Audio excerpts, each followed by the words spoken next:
Yeah. Oh yeah. Oh yeah. Just like last time, baby.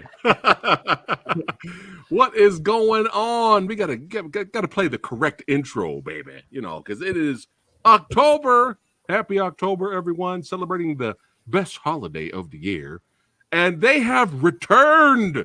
The legends are here. That's right, Jeff. Are you frozen? Oh, no, I'm here. I'm here. The legends have returned. That's right. The GEARE Brothers. Darren and Jeff, it's been a while. Yeah. Welcome back to the channel, brothers. Happy to be back, man. Thanks for having us, buddy. Thank you so much. Oh, yeah. Yeah. It's just crazy how time flies. Yeah. Because once in a while we would message each other for fun, and me and Jeff send each other funny memes, and I'm sitting there and stuff, right? And we'll, on Instagram we'll have some fun. We'll message each other like, "Hey, what's going on?" Yeah, and some funny stuff, right, or horror related stuff. And then all of a sudden I was like, "Wait a minute, hold on a second!" And I got on Facebook you get those share a memory moment, right? Yeah. So that popped up, and I looked at that. I was like, "Wait, no way." No way, man. It's been a year? A whole entire year went by since the last time we hung out here on the channel. I was like, oh my God, I was tripping. I had to send voice messages to Jeff. Yeah. I was dude, how is that possible? Like, even Jeff was like, no. Yeah, I couldn't believe we assumed maybe 5 months went by. Yeah, 5-6 months. 5-6 months went by. A whole year has gone by. Man, time flies, man. But hopefully for you guys, hopefully for you two, the time flew because you were having fun. Yeah, definitely. There's been some fun. Yeah. What have you guys been up to? We'll start with Darren. Well, we've been through most of that year. We have been writing. I'll tell you that. So we have just finished a script that we are super proud of. We're really, really psyched. And nice. Now the WGA strike officially just ending. Right. We are now we're now getting stuff rolling again. So nice. Yeah, excited to finally have all that, because it was funny. We finally kind of came out of the cave of writing, and it was like, oh boy, this strike is like really this thing's really going the distance. And so so it gave us more time to polish up other things and keep writing on other stuff. But we are very, very, very stoked on a new baby. I'm excited. So let me guess. It's about a samurai with a gray beard who's PHAT fat, and he slices up zombies with a katana. Is that what it is? Oh, it's you're shockingly close. Look, if anything, you're giving us some good ideas. All right. Well, if you ever need to kill me off in one of your movies, I'm here. So that will happen for sure. Yes. But what is going on, chat? I didn't forget about you, baby. That's right. We got chat watching right now. Thanks again for tuning in. Today's just a hangout. We are relaxing. I'm hanging out with my brothers from another mothers. That's right. They have returned. But Anubis in the house. He says, love me some GEARE Brothers. Anubis. Oh, yeah. Anubis. There we go. Zombie war. Here we go, fellow metalheads and horror fans. Yes. But Brian's throwing it up there. That's right. Zombie, I can guess, but he wants to know, what was your favorite, the most fun you had? What movie project was that? Oh, Lord. First off, Darren's been on way more than me, so I only have the choice of like 2 or 3. Darren's got like 200 or 300. Out of the 3, Jeff, which one did you enjoy the process of, or making the most? Which ones you had the most fun? It has to be the Retaliators. I mean, yes. it just, that was the other ones. I was really little. I don't have that many memories of it. It's more like, childhood memory. It's not like making movies memory as much, Yeah. The other things I've worked on were when I was younger as well as an actor, and I I had such a profound moment, many moments on the set. And I would say it to Jeff, because Jeff and I, we played music together too. So, we have, we've definitely experienced the rush of performing on stage and experienced nice artistic endeavors of different kinds. And, being on set and watching the really phenomenal actors live and breathe the dialogue that Jeff and I had spent, a year working, acting out in the writing room, to then watch it come to life, and with cranes and all these extras and dead, fake body parts and fake heads. I mean, it was just, honestly, it was a rush like I had never had. And what was so interesting about it was, rather than having to perform in the moment, it's like we had already done all the work. So we got to show up and just cruise around and just really be in the moment and present and enjoy it, which was unlike performing, in another way. Because when you're performing, you're sort of in the moment and kind of in a zone, not really enjoying it, but it's a different kind of thing. You're still performing, but this was just this sort of like, it was a rush like no other. So long answer to say it was 100% the Retaliators. No question. Yes. Well, and Darren, awesome. you had you had been on some pretty epic sets though. Yeah. I was on the Hocus Pocus set. When you look like a model, that'll get you places. You're referring to Jeff, I assume. Yeah. Look, I do it. Eric, what's going on, brother? Good to see you, Eric. We have another question here. Zombie Warrior says, "Hey, how do I audition for or be part of some of your films?"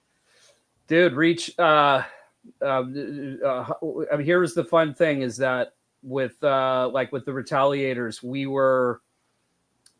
needed lots of. There were a lot of fun parts for especially some zombified subhuman creatures and a lot of. It was cool because we were able to put people in those roles and have fun with that. So just hit us up on Instagram at the GEARE Brothers and just in the description box below of this video. So you guys want to hit them up? Yeah, for absolutely. Sure. But let me chime in here now, okay? Because the Retaliators, I'm telling everybody watching right now, that's one of my favorite films of last year, baby. That's right. It scratched the itch. Violence, gore, thrills, chills, and spills, action, and metal. Yeah, so you guys have got to see it. I put it down in the banner right there below. This whole stream where you guys can go watch it. Amazon Prime, it's on Tubi as well. But you know how we are. We're movie fans, we're movie collectors. I know you guys are too. So show them the Blu-rays, baby. Oh yeah, that's right. Get it up there. Look at that. Oh, look at that badass. Look at that. That's amazing. Yeah. Actually, I gotta blow up the Darren here for a second. The poster's epic in the back. Yeah. Got a nice poster going up there. Yeah, that's what's up. And another amazing poster, which is my perfect segue to remind everyone. Hold on a second. Yes, the last time the legends were hanging out with the Samurai Guy, we reviewed 10 to Midnight. Yeah, baby. You guys have got to watch this episode. Is 10 to Midnight really that bad? We go through it. We go through it. It is epic. It is hilarious. I was able to show actual footage. It is one of the best videos here. Actually, all the videos we do. Like the one before that, where we reviewed Manos, the Hands of Fate, that was versus the werewolf one. What was it? Howling 7. Howling 7. You guys have to watch that too. That is epic and hilarious. And again, I was able to show footage and get away with it because I follow the rules. But yeah, you guys have got to. Well, oops, I clicked the wrong picture. But go to the merch shop and get some Samurai Guy merch. That's right, represent Movie Dojo Army. But yeah, you guys have got to watch this. It is epic. It is epic. I think this was around the time where I was trying to do highlights of our videos, right? And I got so backed up with projects. See, what happens is a new interview comes up, movie reviews, new interview, movie reviews, new interview, and then I have to keep going. It's hard to have time, make time to go backtrack, which is crazy because I'm just now posting clips and highlights of when I had CJ Graham, Tom Matthews, and Tom McLaughlin from Jason Lives. That interview was 2 years ago, and I'm just now posting highlights from it. But hey, it's good to get it out there so people know that they hung out here with the Samurai Guy on the channel. Yeah, and don't forget, guys, tomorrow at 6 p.m. Pacific time on Friday the 13th. That's right, hang out with Samurai Guy and Hellraiser himself, Doug Bradley.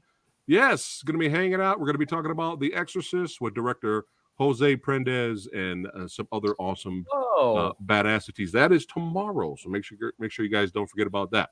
But let me see here. Oh, we have another chat here. Anubis says, I have review of Retaliators on his channel. That's right. He reviewed the film. Yes. Yeah. I think he hated it, though. I think he said it was like it was garbage. I messaged him personally. I said, I will never forget this, Anubis. Yeah.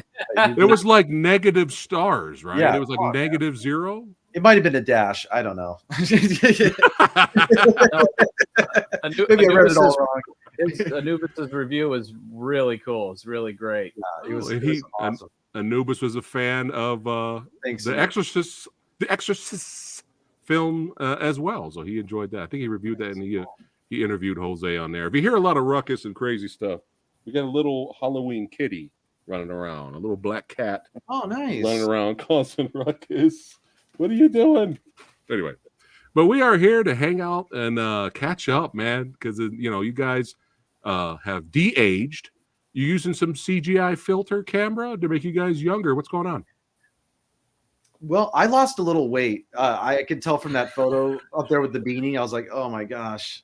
I look so much better now. We got to do, use this one. No, but I was joking around with him earlier. I was like, I have fully embraced my Samurai the White image. I love it. That's good. Salt and pepper Samurai. But cheers! Cheers to the Gear Brothers. Darren does more like adrenochrome, I think. Cheers! Cheers to the Gear Brothers and everybody else watching. Thanks again for hanging out. Let me get a little sippity sip. What are you drinking there, Samurai? What are you drinking there? Just let's see. Monster energy juice. Mango Loco. Loco. Yeah. I'm trying to be a good boy, and I've been drinking more tea recently. Oh, that's good. And but once in a while, I need to kick, you know what I'm saying? Get that coffee in there or whatever. Yeah. But yeah, we are here to talk horror. So let's go ahead and let's just jump right into it. What horror movies have you guys watched recently? If you've watched any recently. Darren, actually, you recommended one to me recently that I watched. There was one I saw called Influencer. It's called Influencer. I don't know if you've seen that. Have you seen that one, Samurai? No. It's, and I stand by this. Wish it had a different title because it sort of makes it sound like it's a social media movie or something. Right. Right. It's probably for marketing purposes they called it Influencer because you watch the movie and you go, a little bit of a stretch to even call it Influencer. You see why they call it that, of course, but super good movie. I think you're right, Anubis. I think I saw it on Shudder. It was one of those ones I just kind of was like, let me just pop it on. And I was just really taken with the performances. The main actress in it is nice, fantastic in it. Really, really good. great twists and turns. It's almost has like a little bit of a Hitchcock kind of feel, but it's definitely horror. I mean, it's another notch above. Like, it is not. That's what I'm saying. The title kind of cheapens it a little bit. It doesn't feel like you're going to be watching this sophisticated kind of, you know. And when I say sophisticated, I don't mean like elevated horror. I just mean it's well written, it's well executed, it's very but it's fun and it's dark, and I was a big fan. And then, so Jeff, you just watched it, right?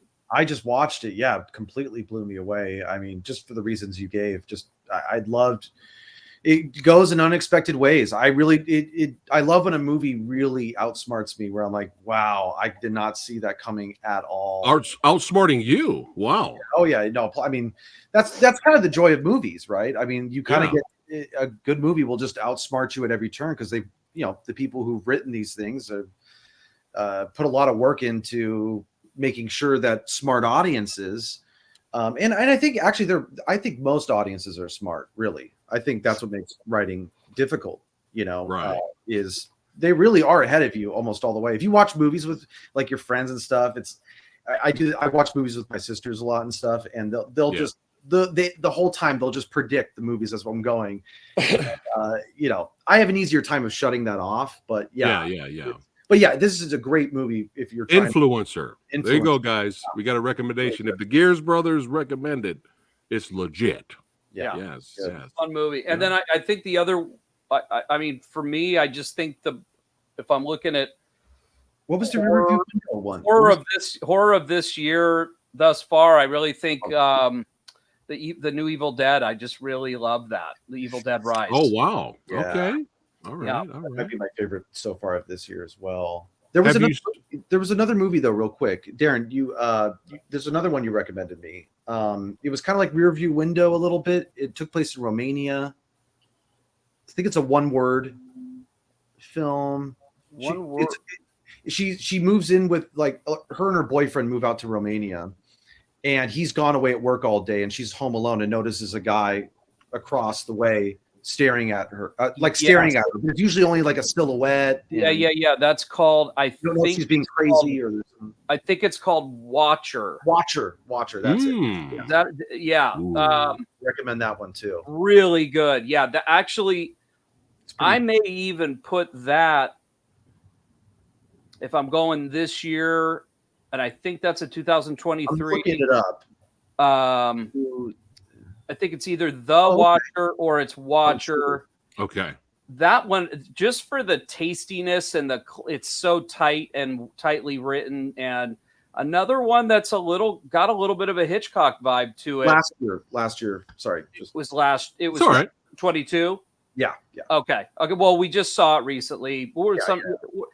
We both consume so many movies because we're old or new movies. It doesn't have to be recent. Yeah, we're in and out. We're talking horror. Yeah. And we're in and out of like so many different decades, and we dip in and out of genres, and we're truly so schizophrenic.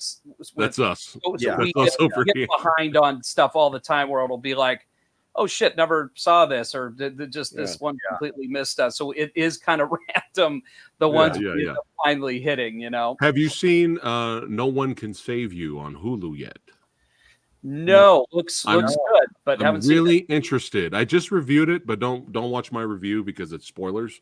Okay. I have some nitpicks. I'm a little mixed on the ending, but I would love to hear what you guys think about it, because what it did right though was it nailed suspense the whole way through, and love that. Yeah, and no dialogue, bro. That's what I heard, and that's what made me want to watch it. I'm like, it's such a great. It's good. It's probably and that's probably most likely why I didn't get released in theaters. The studios probably freaked out. They were like, "Nah, man, we can't. we can't risk this." But yeah, let me know what you guys think of that. The one that's getting so much hype and buzz this year, Talk to Me. Have you seen that yet? Gosh, I'm glad. Here's the thing is I that is on my list. It's on my list. I I meant to see it in theaters, and I can't remember why I missed it. But yeah, I missed its run in the theaters, and I just haven't done the streaming of it yet. But I keep seeing articles pop up on I'm curious what you two have to say about it. Okay, I want to see, because I'm like, sometimes movies get too hyped up, and most likely it's probably well made. It's probably fine.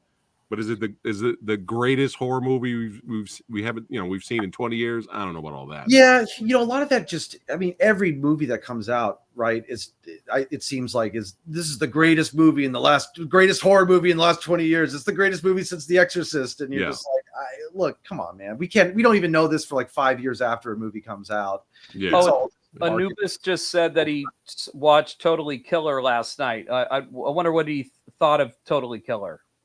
How was that, Anubis? Yeah, I see people reviewing that right now. I've been seeing a lot of people talking about it. I hadn't registered whether it was like I needed to. Yeah, I haven't seen that one. I put it on my list though.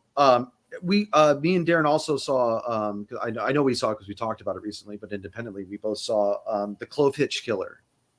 How is that? I liked it. Surprisingly good. Yeah, all right. I dipped in skeptical, but I ended up being like, wow, this is really, I mean, the performance of the lead actor was really good. We have to wait for his review. So all right, that's yeah. If you're into serial killer horror, if you're into serial killer horror, I would say Clove-Hitch is a step above. It's very grounded. It's grounded. It's very well acted. I couldn't help it. It was sort of the writer in my brain. I was like, I kind of saw a little bit of a different ending the ride is very intense and very cool and pretty unpredictable. It's a good one. Yeah. All right. I enjoyed the fuck out of The Fly 2 Electric Boogaloo. Oh my God. So I've never seen The Fly 2. Oh. I've never seen it, and I heard it was one of the worst sequels in horror movie history. It's a horrible reputation, yeah. And I was like, I watched it, and I'm like, dude, this is like good. Like, I'm enjoying it. The practical effects are amazing.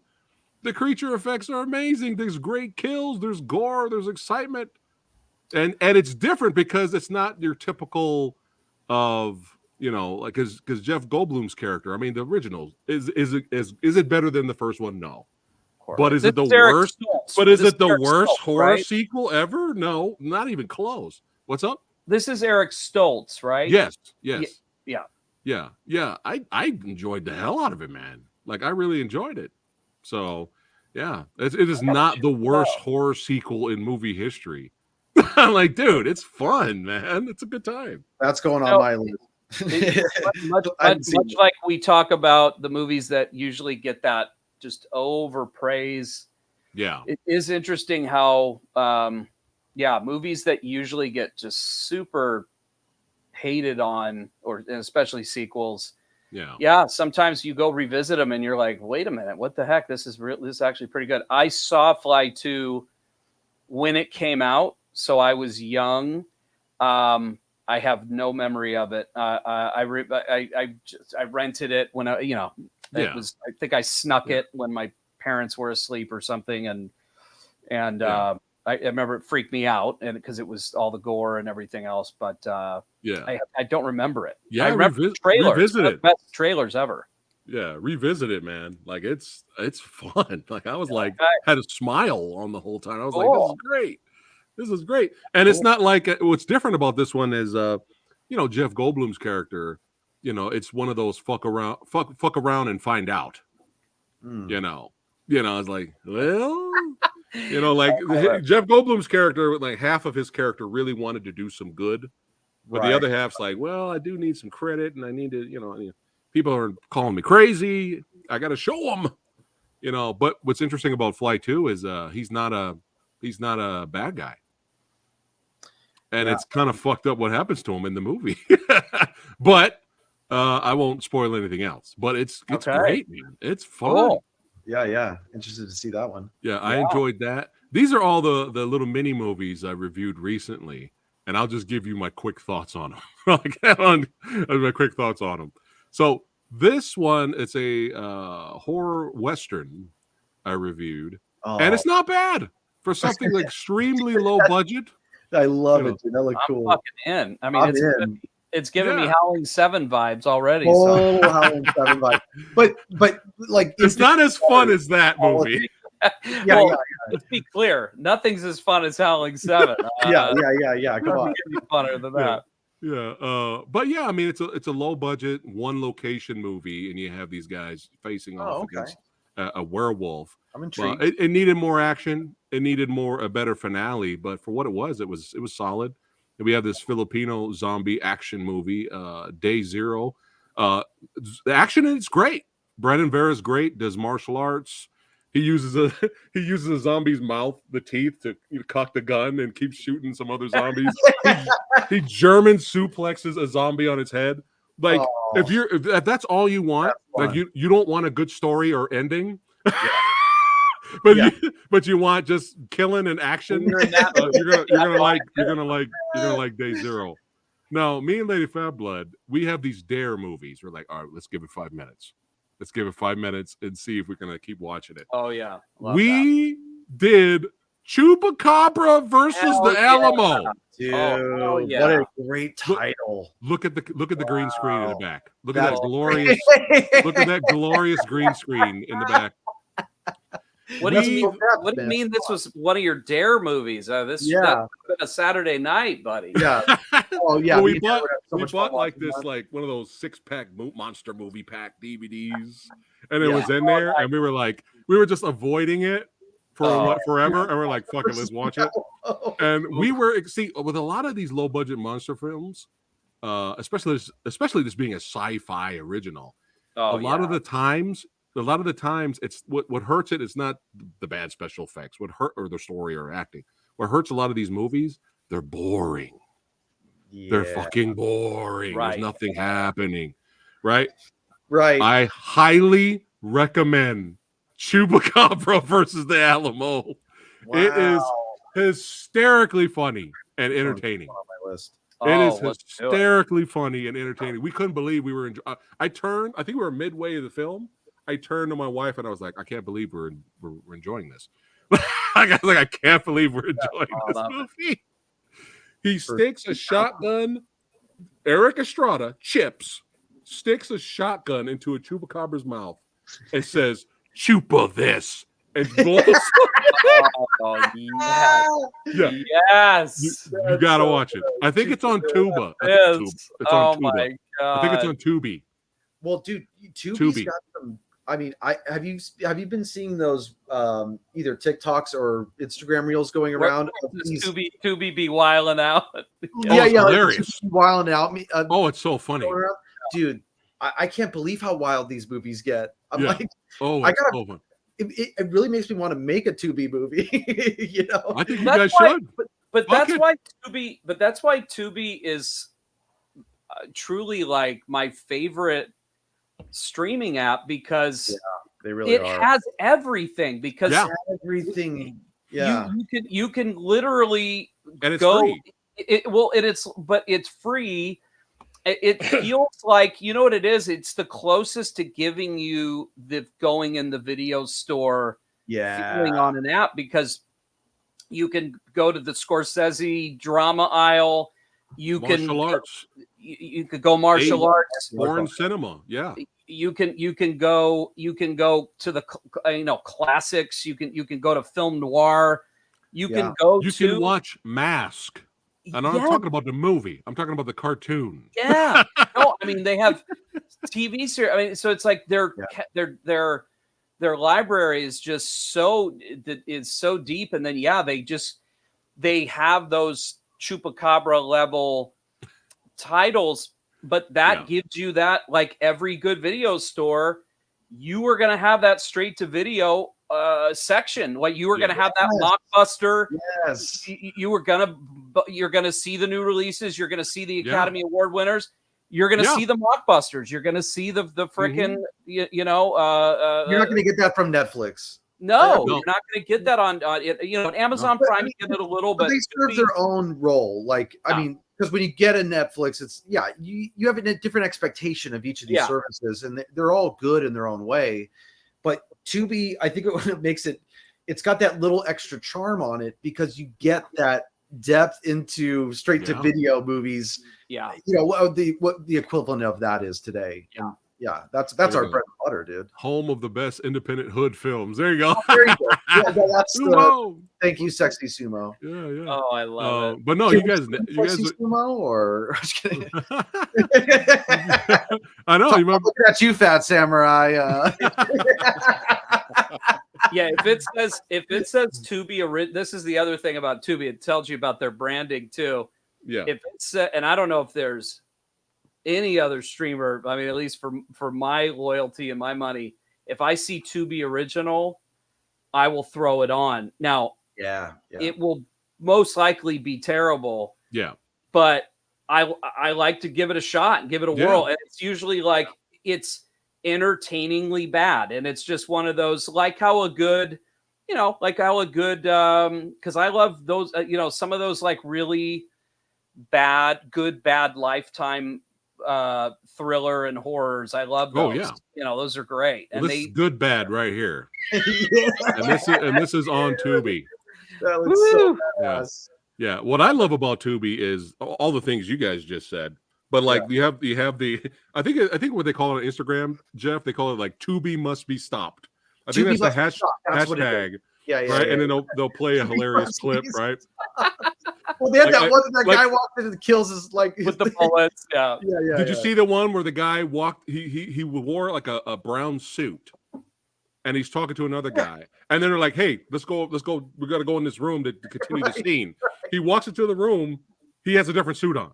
Yeah, like it's hilarious. Right. When he walks back out of that room, he's got even a different suit on. He got a different suit on. Fuck yeah. So you have that, but then you have one of the best Korean action drama suspense thrillers, The Man from Nowhere, which you guys have got to see that movie. The Man from Nowhere is amazing. Yeah, you have that on there. So again, Darren's right. Like you have your bad, you have your good bad, but you have your actual legit movies. Are on there. But what I like about Tubi also is you will come across something. You'll just browse, and you'll come across TV shows and movies you had no idea existed. Lost media archives.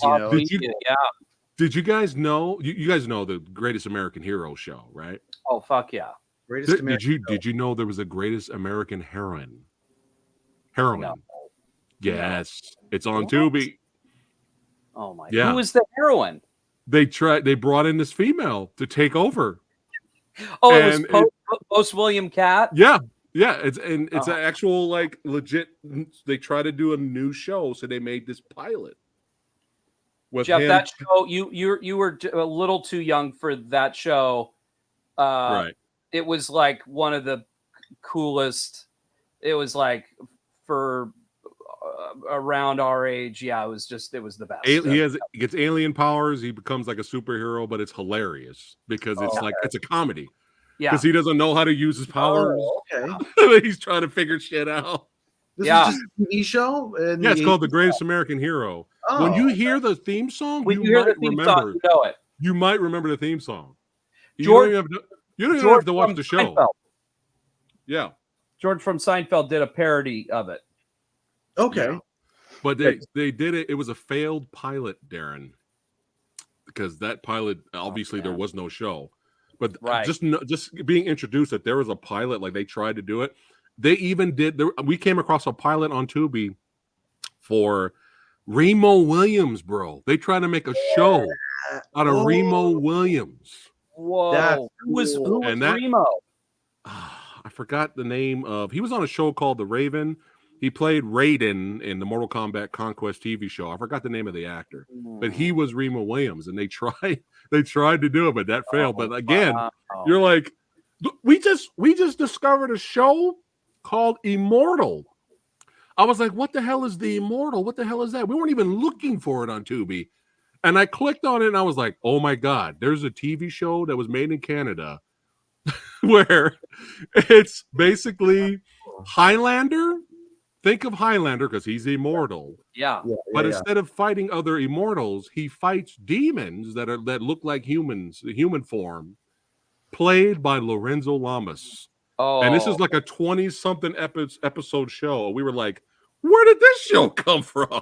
That sounds fun. Wow. We tried watching it for good bad purposes, but it ended up being bad. We only got we only got like 2 to 3 episodes in, and we were like, we can't do this. This is bad. Yeah, that's trying to find good bad movies. You might just get a bad movie. Yeah.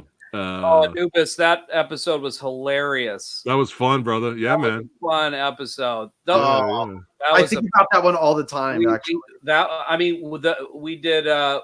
did we do? It was American Werewolf in Paris versus Fright Night.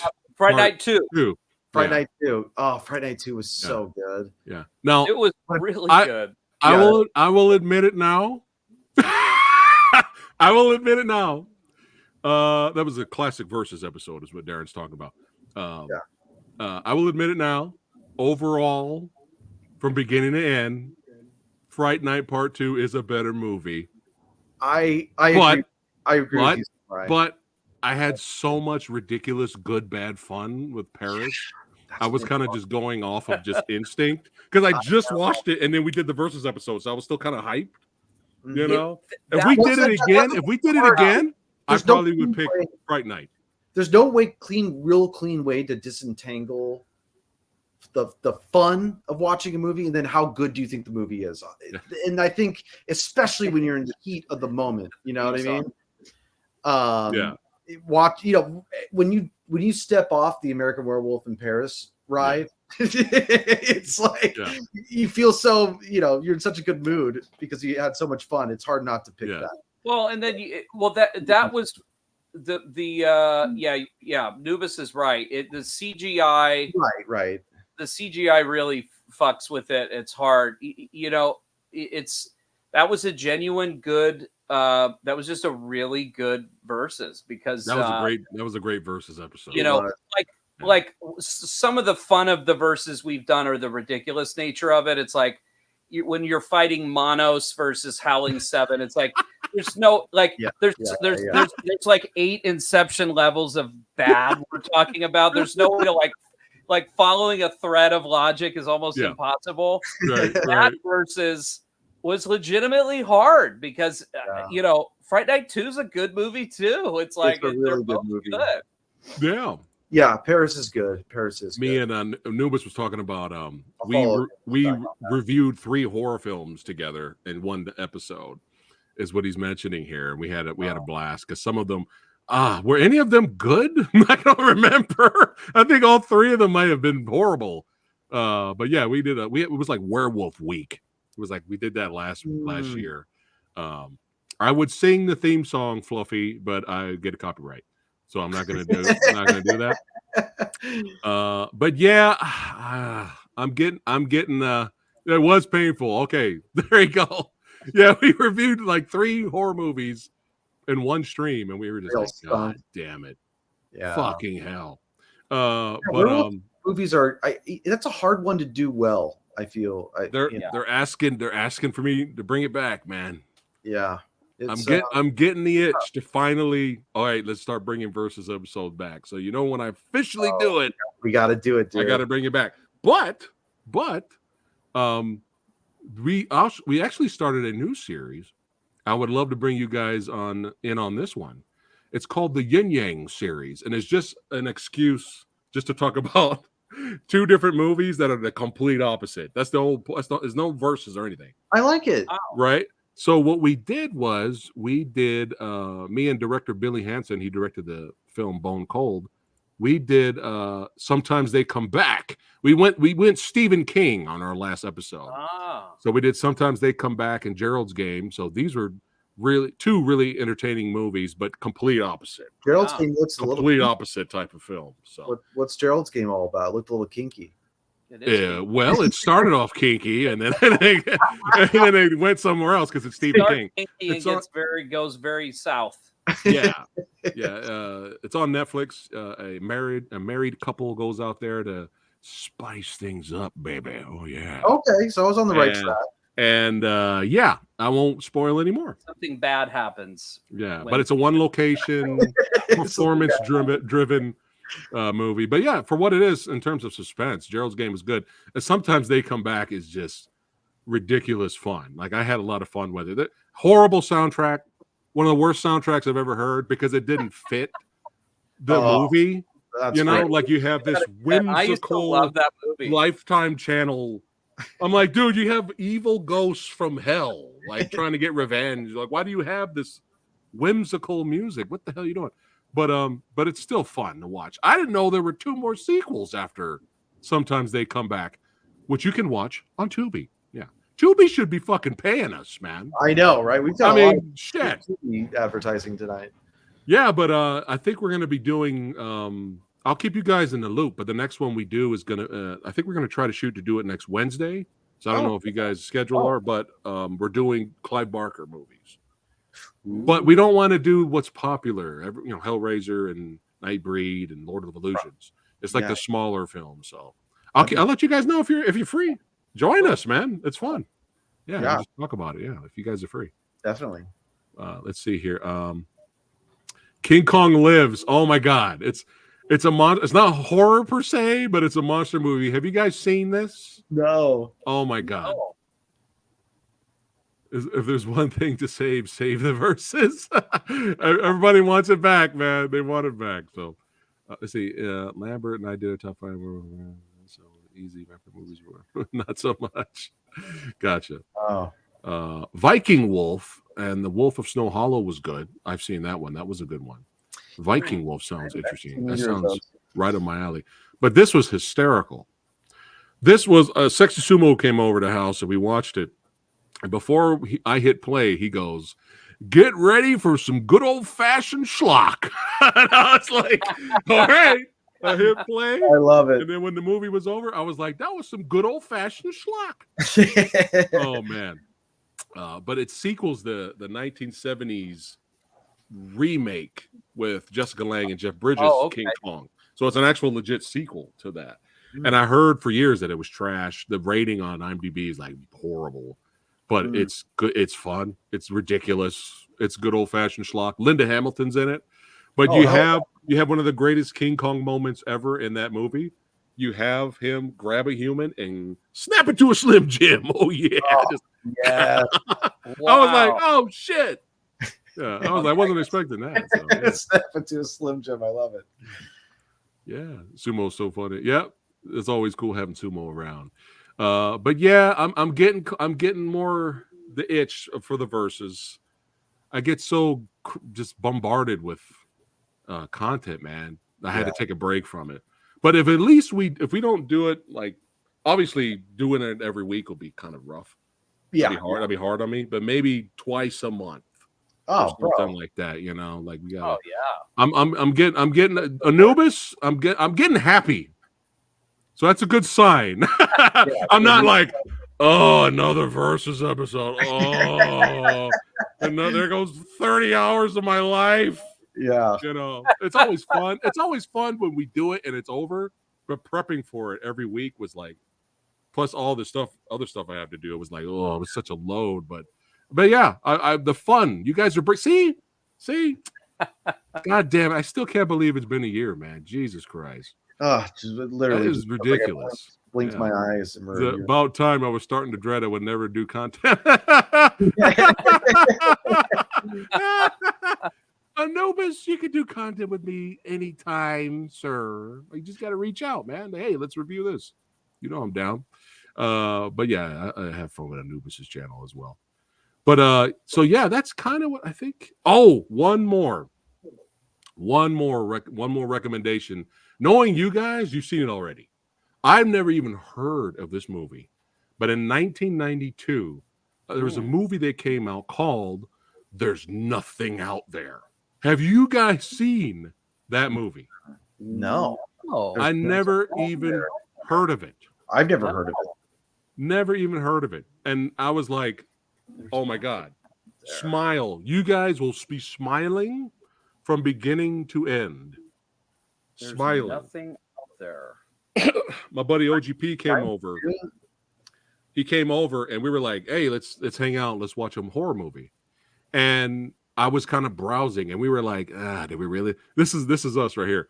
We're like, do we really want to watch a recent horror movie right now and risk the pain? or do you want to go to the 80s and 90s and there's a chance of fun? Right? It's on Amazon Prime, Anubis. It's on Amazon Prime. The Blu-ray from Vinegar Syndrome went out of print, and that Blu-ray right now is $85. Whoa. Yeah. But it's getting a re-release soon.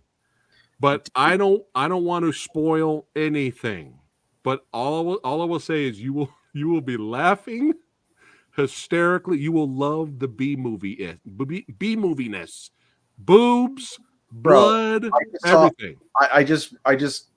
I'm sorry, but I just saw a quick little synopsis, but I'm not going to give anything away, but it does look riveting.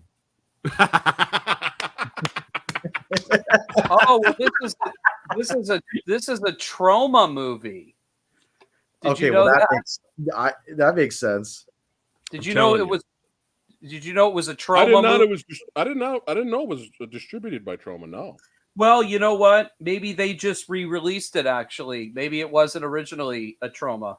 To tell you the truth, I will tell you one thing that happens. Basically, you got 20-year-old high schoolers go out to a cabin in the woods to get freaky and have fun. And then you have an alien monster. I will only spoil this. I don't really want to, but I have to intrigue you guys. So you have a couple in the lake getting it on. They're about to get it on. And you see the alien monster's first person perspective, right? So you see him going towards the lake, and then all of a sudden a stick comes in his view like this. And then the alien blacks out. The next shot right after that is you see the alien running away. The alien ran over a rake, hit himself in the head. That's what happened. So he's trying to go kill the couple, and all of a sudden, first person view, blop, and then the alien's like, and he kind of slithers away. Oh, this is what makes it better. Later, he's chasing them back in the house. So you have first person view again, right? First person view of the alien going after them. He turns a little bit like this, sees the rake, and hisses at the rake, and then keeps going. That's all you need to hear. That's all you need to hear. But what blew me in OGP's mind is that, dude, this is before Scream. Yeah. This is before Jurassic Park. Right. And there's a character in here. Scream came out 4 years after this. Yeah. There's a character in here who's just like what you call from Scream, saying out all the rules, the horror movie rules. Right. Like Kennedy. Yes. Kennedy. Yeah. And I'm like the whole movie, he's Jamie Kennedy. Well, we were like, dude, what the fuck? Like literally, don't be alone. Don't go here. Don't go there. We're gonna die. Right. Like the whole movie. Oh. I was like, this is insane. Okay, that's interesting you say that, because I when I saw that little blurb, it mentioned that it was a satire. Yeah. On horror. It had mentioned it was years before Scream. Yeah. But they literally have a Jamie Kennedy kind of character that lays out those rules for you like that. There's one character you see for a split second. Yeah. And it's in the video store, and the girl's trying to escape the video store, and you see a guy wearing all dark with a dark hood shut the door so she can't get out, and you don't see him anymore. Dark hood. Right. The Scream. I'm just saying. Ghost face. Yeah. You only see the side. You don't see his face, but you see a dark, fully clothed character with a hood. Dude, they're in the same universe, dude. Well, what's weird? You know what that reminds me of? A sequel, You know what that reminds me of a little bit? Samurai is it's almost weird. There's almost, I wonder if there's almost a category of these weird prescient or foreshadowing movies that sort of there is like proto movies, where it doesn't make any sense. I mean, how about the first Troll? The first Troll movie with Michael Moriarty. It came out in 1986, and it's about goblins, and it's a. I still haven't seen it yet. Okay, I've seen Troll 2, but not the first one. The kid's name in the movie is Harry Potter. And what? Yes, the kid's name in the movie is Harry Potter, and it's a movie about mystical shit. And I mean, it's and it's like, and look, it's it's an interesting tone because it's sort of humorous, it's sort of horror, but it's sort of got that fantasy, mythical shit. So it's like magical stuff. So I'm telling you, it's like, that's interesting. That's years before Harry Potter. I mean, so it's very weird. Wow. Yeah. Look at this. We got great. Moriarty. Yes. Oh my God. Cue the Winged Serpent. It's fucking amazing. Cue the Winged Serpent. It's fucking amazing. You should, when you sit down with someone and you show them Cue the Winged Serpent and they hate it, they're not your friends. Yeah, they don't get your. They're not your friends. That plot is amazing. Like it's just amazing. Oh, it is one of the greatest movies me and Lady Fat Blood have ever seen. But Moriarty, bro, the stuff. He was in the stuff. Dude, he's like unfriended right away. Moriarty's like, I think he's an underrated actor, dude. Very underrated. Yeah. Hold on. John in the house. What's up, PhatSamuraiGuy and Gear Brothers? Absolutely love the Retaliators. Look at that. Thanks, John. Yes. But one last thing for that movie we're talking about right now. What was it? There's Nothing Out There. Oh, luckily there's a brand new Blu-ray coming out. So thank God. You can own it. You can own it. But again, this came out before Jurassic Park. There's a scene in the movie in the kitchen where the monster's going at the person. He's trying to, he's first person view. He's going at the person. He sees the person right there, right? Crashes into the reflection. Just like Jurassic Park with the Velociraptor. That's interesting. I was like, this is before Jurassic Park. Wow. So yeah, dude. Well, what's interesting about that one too is I think that whole sequence was was kind of a homage to The Shining, when Danny's hiding from Jack. When he goes into the little, the little cabinet there. But my mouth was hurting. My mouth was hurting with laughter with watching this movie. So highly recommend it. Yeah, and we need to do that.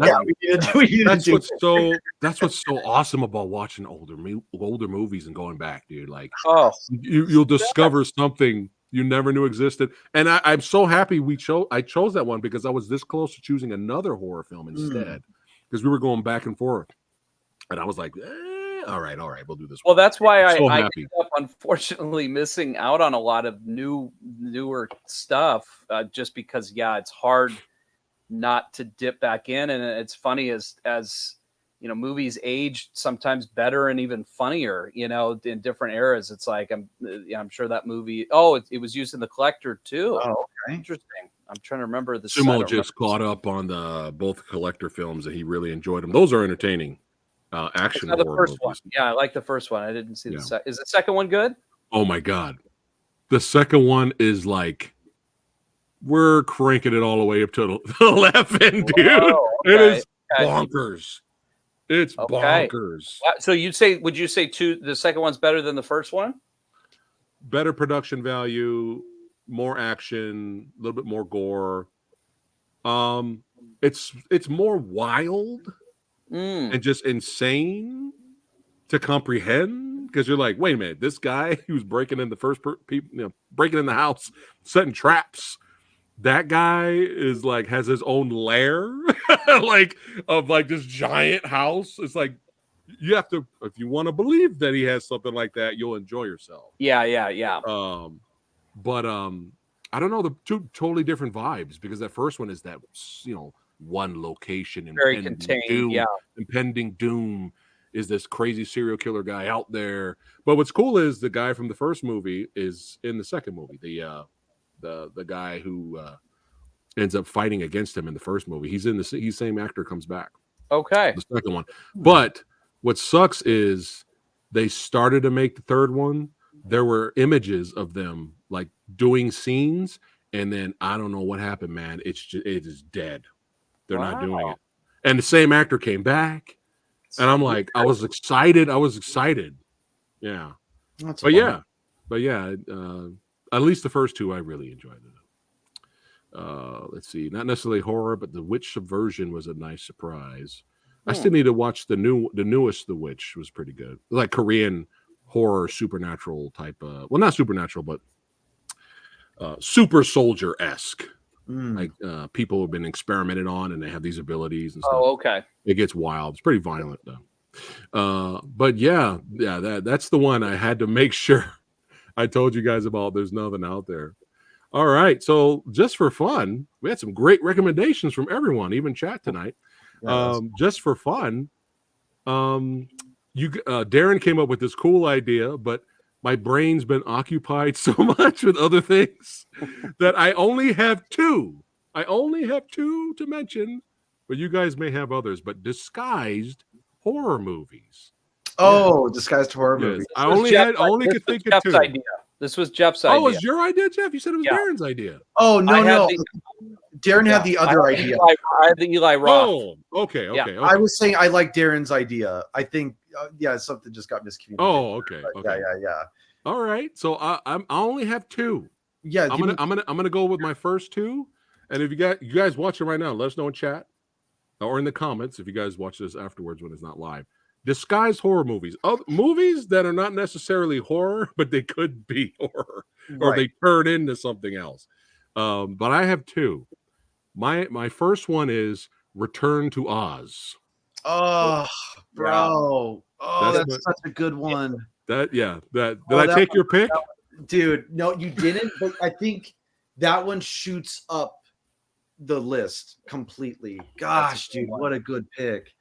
Yeah, I mean, the movie starts with Dorothy in an insane asylum because her family thought she was fucking crazy. Yeah, that's how the movie starts, and this has Disney's nightmare fuel. This has yes, all the puppetry and this has Disney's name on it, right? And then you have amazing though. It's an amazing film. Oh yeah, I mean, I watched it recently, and it's really good. I like it more than the original Wizard of Oz. I don't give a shit. Lady Fat Blood would love to hear you say that because she loves Return to Oz, but she's a fan of the old one too. I love the first one, dude. The first one itself is kind of in that category as well. Johnny Depp horror film. The original Wizard of Oz is. That scared the shit out of me as a kid. Did you hear what Johnny Depp, that old interview he said? No. They asked him, like, what was one of the things that scared you when you were young? And he says those fucking flying monkeys from Wizard of Oz. Yeah. Gave him nightmares. Monkeys, bro. That was frightening. Well, the witch was frightening, dude. Yeah. Oh, yeah. Those feet when they roll up in the beginning. I'm like, oh, dude. Yeah. But back to Return to Oz, you have those creepy looking wheelers that chases the kids. Dude, the fucking box. Like, chickens. Yeah, the chicken. Like chickens, the fucking rocks. Yeah. But and then this is the last final thing I'll say about it to put a stamp on it. Yeah. Dorothy comes into a room with decapitated heads. Yeah. Oh my gosh. Yeah. Yeah, and when she realizes what's going on, without the head. Yeah, the witch was chasing her without the head, and while she's running away, one of the heads turns and goes, "Dorothy Gale." Gosh, what is this, Phantasm?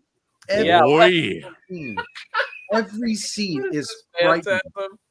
Yeah. Every scene in that movie has a some frightening element to it. Yeah, Dark Crystal. Dark Crystal. What do you guys think of that one? Yeah, that's another great one. Yeah. It's, you know, yeah, there were a bunch in the 80s. Did you have a second one? The second one, I think you guys may have seen it, or I don't know if we talked about it or before, but the second one, unfortunately, if once I say it, it's going to spoil the movie. But you know, this is the topic of the night. Bone Tomahawk. Oh, Samurai, I know. You just fucking close this book. Oh, you just fucking. That's your pick? No, no, but it's the perfect. It's actually the. I mean it. I have two picks. Okay. I have Jeff told me the topic, and I had to really rack my brain and go, okay, which ones would I say? And I have two picks, and one's sort of obscure, and one's kind of they're both a little bit of a stretch.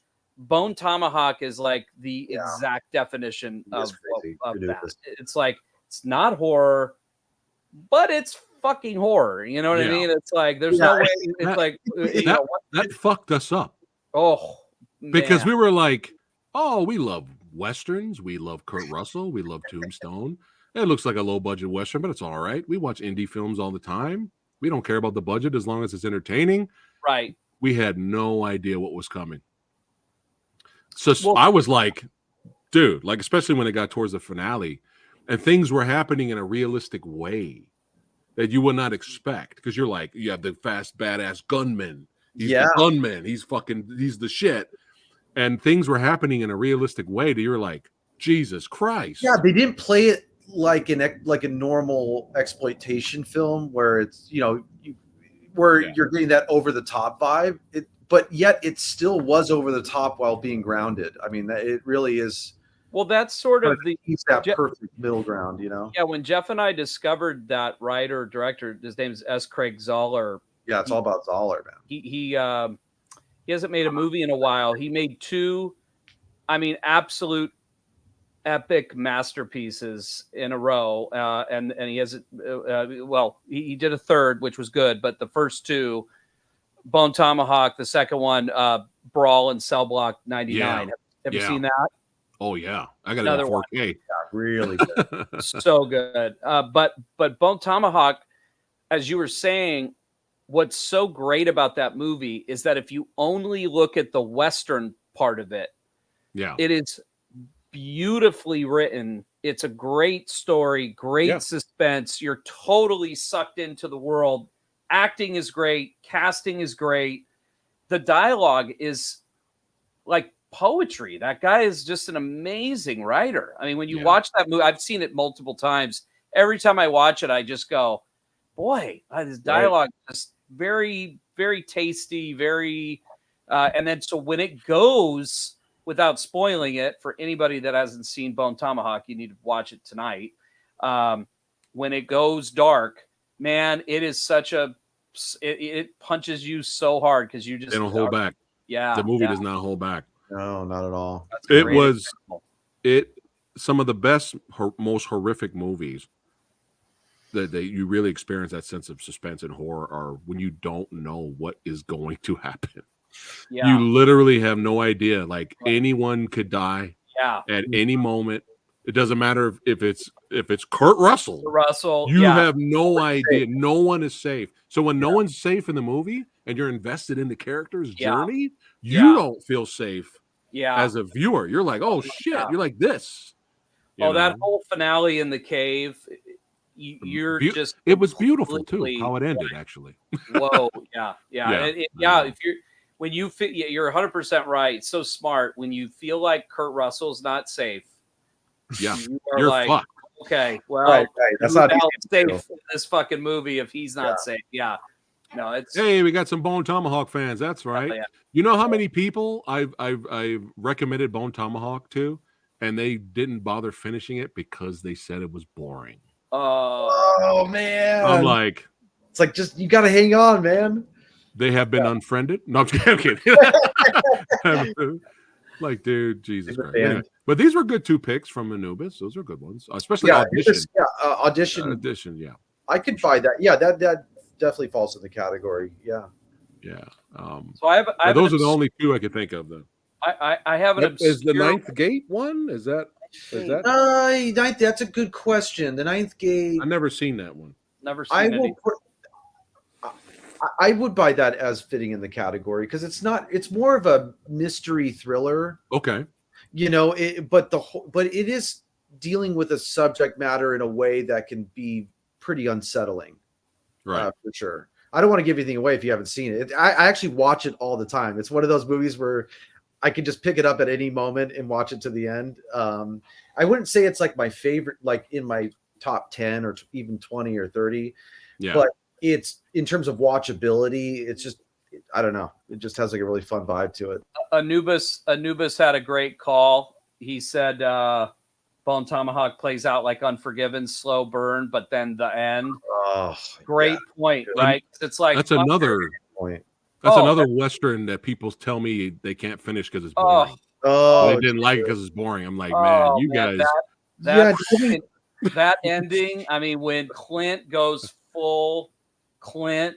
Oh my God. I mean, I have chills right now. It's like, it's just like one of the most epic endings ever. And you're slow burning to it the whole time. That's what makes it such a great movie. That's what makes Bone Tomahawk so good. I mean, it's funny when people, everybody has different tastes, but some people don't like the slow burn.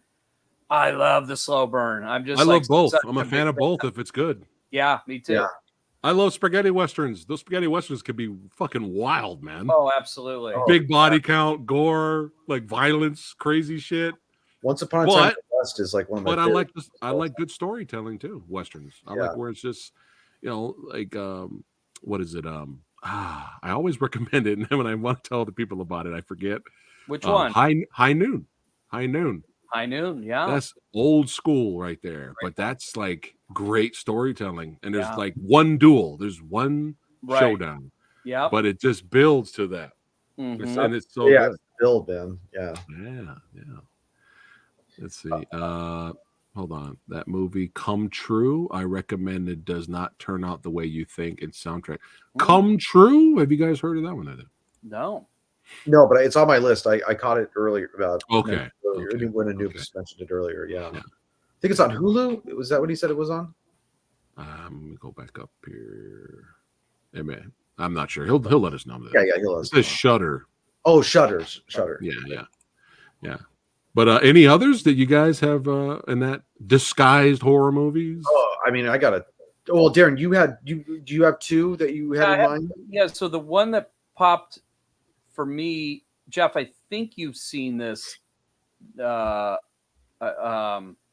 is a bit of an obscure one for anyone that hasn't seen it. Samurai, I'm really interested to hear if you've seen it. Have you ever seen it's a 1971 movie called Wake in Fright? Oh yeah. It's all about Wake in Fright. Yeah, that's a really good one to put in Hey, care for a drink? Hey, care for a drink? You want a drink? Drink? Hey, drink! Hey, what do you want to drink with me? Huh? What do you want to drink? Yeah. Well, that's when you think about the movie in its simplicity of what the guy deteriorating, and it's I thought it was a good one because if you were to tell someone the plot of Wake in Fright, it's funny. It sounds like a horror movie. It does. It sounds like a different kind of horror movie. It sounds like a straight up horror movie. It's very different. It's a classic daytime. It's the whole movie is almost in the like real bright hot sun of the outback, and it's directed by Ted Kotcheff. He went on to do First Blood, right? And so it was interesting because it's an American directing in an Australian movie, but Donald Pleasance is in it. Who is oh my God, he's so good in this movie. Oh my God. If you were to tell someone the plot, it would not sound like a horror movie at all. It's like this straight-laced teacher that basically is in this town for like a night, and these guys want to take him out to party and to get wasted, and that's kind of, and then his hunt and sort of just and that's sort of the plot, right? But it's like what happens and how it happens is just so the repetition and like after a while you feel like you're in a horror movie. You know, it's just like it's or you're in a horrific kind of hell. Like it's just it's especially what happens later. And me and my wife looked at each other. We were like, they went there. Did that just happen? Yeah, they went there. They go there. Did that just oh, okay, all right. Yeah. Be interesting in the morning. There was a Masterson situation going on. And what's what's crazy about that movie was it was lost. That movie was lost for many years because of its controversy, right, with the killing of the animals. So luckily it's finally released now. But Wake and Fright, what he did was all the actual footage of kangaroos getting killed were pulled from an actual hunts. Hunt. He didn't kill kangaroos, right, and exploit them for the film. He took footage, so it was kind of like a lesson too. Like, don't do this. It's probably not a good idea to kill kangaroos. Yeah. Well, I think they were saying, like, I think part of the controversy was that they were playing it up because they knew it was going to be in the movie. So that was, I mean, I don't have an issue. I mean, watching the movie now has zero effect on any like animal cruelty on film sets. You know what I mean? No, thankfully we've come a long way since then. So we can look back and appreciate the films. That was a great recommendation, Darren. But I have to bring this up. Have you seen the trailer for a movie that just came out this year called The Royal Hotel? No. It's fucking Wake and Fright, bro. Shut up. Yeah. Except with females. So, Royal Hotel. So it's in the Australian outback. They go out there to have a good time and get away, and then things get crazy. Some people are saying it's good. Some people are saying it's meh. You guys you have to let me know if it's good. But when I saw the trailer, I got Wake and Fright vibes. Okay, I was on the list. But I don't know if that's good or not. Like if the movie's good or not, I don't know.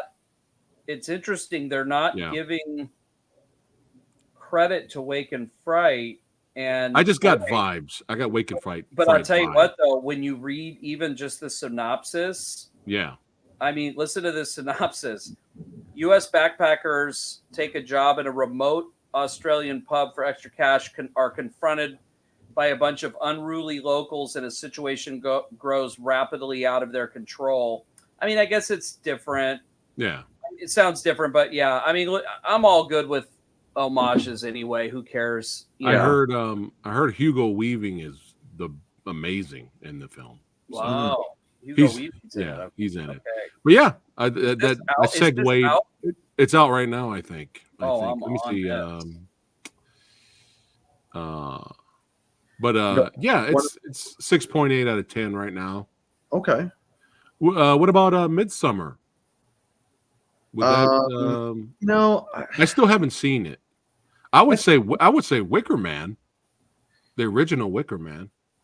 Yeah, the original Wicker Man is a masterpiece. Because that is kind of like a mystery investigation. Midsommar, I think Midsommar counts. It can.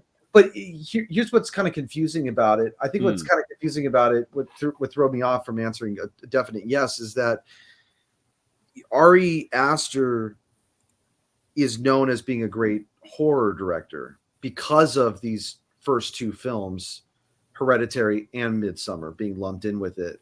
So if I go to a video store, I'm probably going to find Midsommar in the horror section. Right. Okay. So that's where I think. Oh, I got you. You know what I mean? It's like it's even Wicker Man too, huh? That'd probably be in the horror. Probably, yeah, because that's way more horror rather than Wicker Man. It's probably just like a mystery thriller or something. Okay. But Wicker Man's a good example of a Wicker Man is we talk about left turns all the time. Wicker Man is a good example of you go all the way to basically the last minute, and then you figure out what you've been watching. Right. And I got one. Yeah. It might be considered horror, but it's very similar to Wicker Man. but it's a good fucking movie, and it's called The Black Death. Let me see if I can bring that up. Black Death. Yeah, man. Black Death. Black Death is old. Or I think it's Black Death. I might be wrong. Oh, here it is. Yeah, it's just Black Death. Sean Bean's in it. Oh, okay, it's more recent. Yeah, that's Sean Bean. So, set during the time of the first outbreak of bubonic plague in England, a young monk is given the task of learning the truth about reports of people being brought back to life in a small village. But it's dude, when they get it's like a straightforward medieval times period piece setting, and they go out there. There's some action, there's some violence, but when they come across that small village, the movie just does this. Whoop! It flips it. Whoa, this looks really good. Yeah. Black Death is legit. I'm putting that on the list. Yeah. Happy Halloween, Brandon. Happy Halloween, brother. Yeah. You know, it's a funny one that came to mind thinking about the category was I wouldn't put it on like if I were to have a list of my favorite ones in this category, this is not going to be my top two, but Pee-wee's Big Adventure I would put in that category. You could actually. There's with the clowns and shit. You could. Sorry, dude. And that's a good call. Yeah. But they have Black Death under action drama history, so I guess it can work. And for what we're talking about right now, the whole topic of it. They don't have it listed as horror, so. Darren, did you have a second flick you were thinking about? I have a second one, but I think I'll hold it because it's a companion to one of yours. And I don't want to spoil it because I think you have a good take on it's your class. You have a classic movie. I have a classic one and mine is the same director, so I don't want to spoil yours. Okay. Yeah. Okay. So one because you have an interesting argument for yours. So wait, hold on here. Yeah. Hold on. Is that a Rolling Thunder poster? That is a Rolling Thunder poster. That's why we're brothers. that's I am Gear Brother now. Yeah, no, I'm part of I'm changing the name. I'm gonna get you, bro. Rolling Thunder, bro. Fucking legit.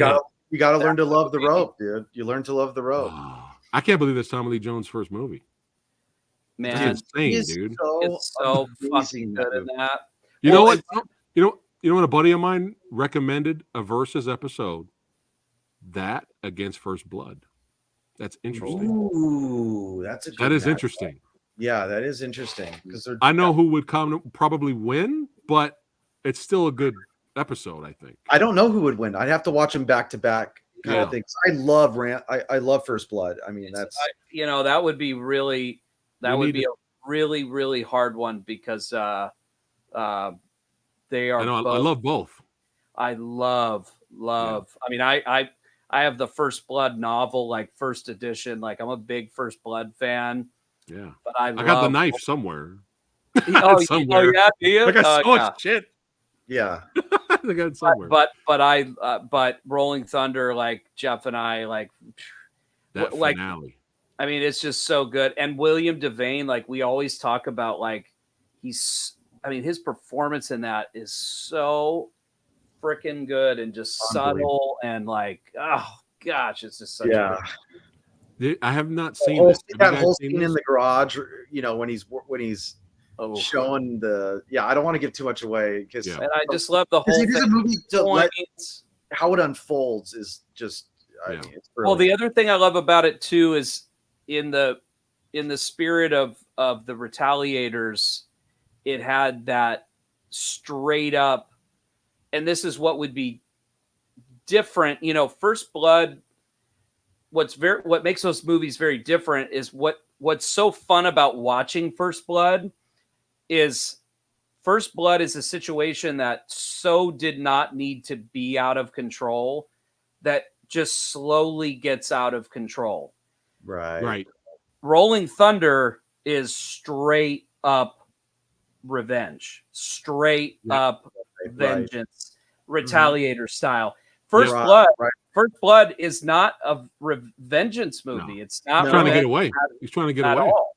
Yeah. You know, so they're very different, actually. You know, in theme and it's the soldier coming back is obviously the same, but it's very different. You know, that is nothing is over. Nothing. You just don't turn it off.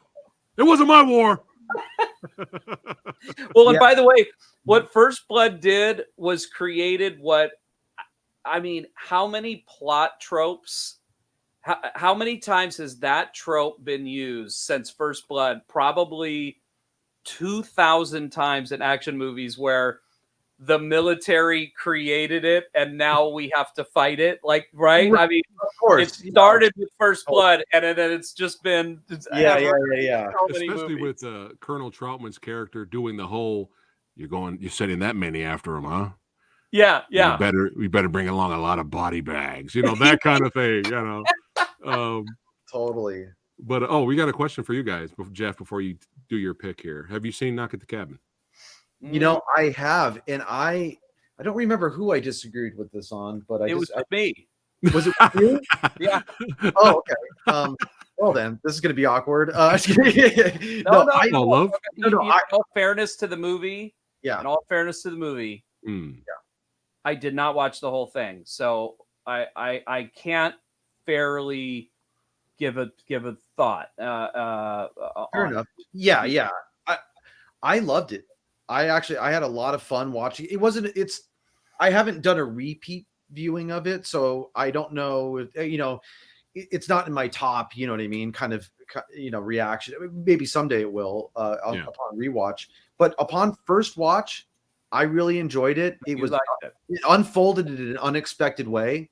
I really didn't. Everything I thought was going to happen going into it, they completely usurped those expectations. So I thought it was a quality horror film, and I got another one. A quality M. Night Shyamalan flick. You know what I mean? Which is always fun to get. You know. Right. Darren, were you going to say what you didn't like about it? No, you know, and I root for M. Night. You know, I want, you know, old school fan of his earlier stuff. You know, you know, every time he goes to bat, I'm always like, you know, I love that he keeps going, and he sometimes he hits, sometimes doesn't. Yeah.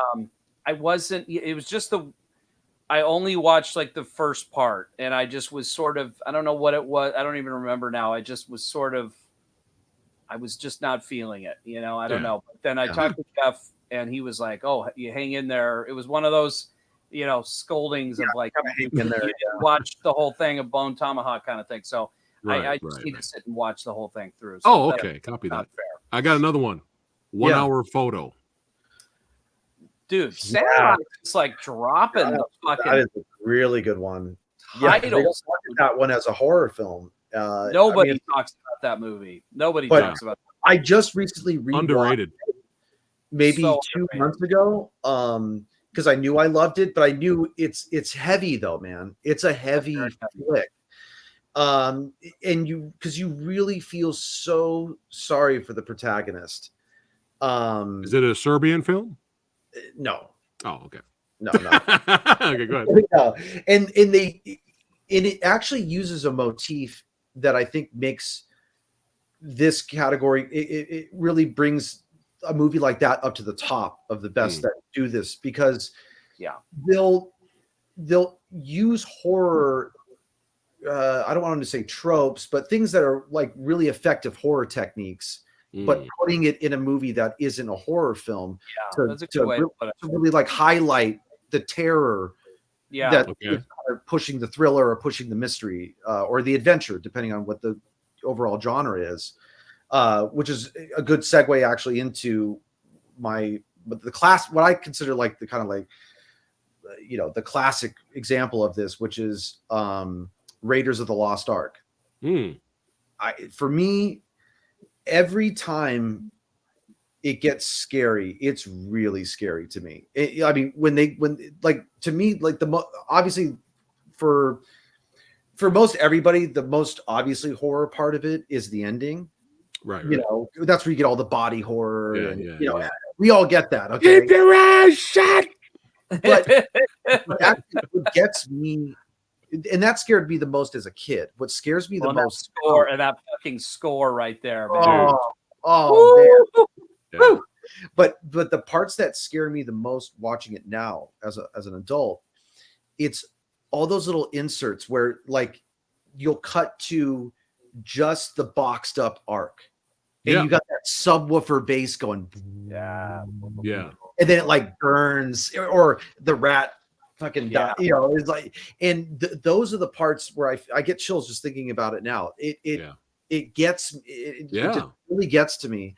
And you know, Raiders is just, I think, a very interesting movie because it was the first time I kind of thought, man, it's like a horror movie in disguise. You know, it's like the heart of this movie is also the thing that's fuck around and find out. Yeah, and what's scary in the movie is they're fucking with crazy shit in that movie, right? Yeah, they're meddling with the power of God, right, or the wrath of God, you know, and that's what you know. It's like you cannot hear the beat. That's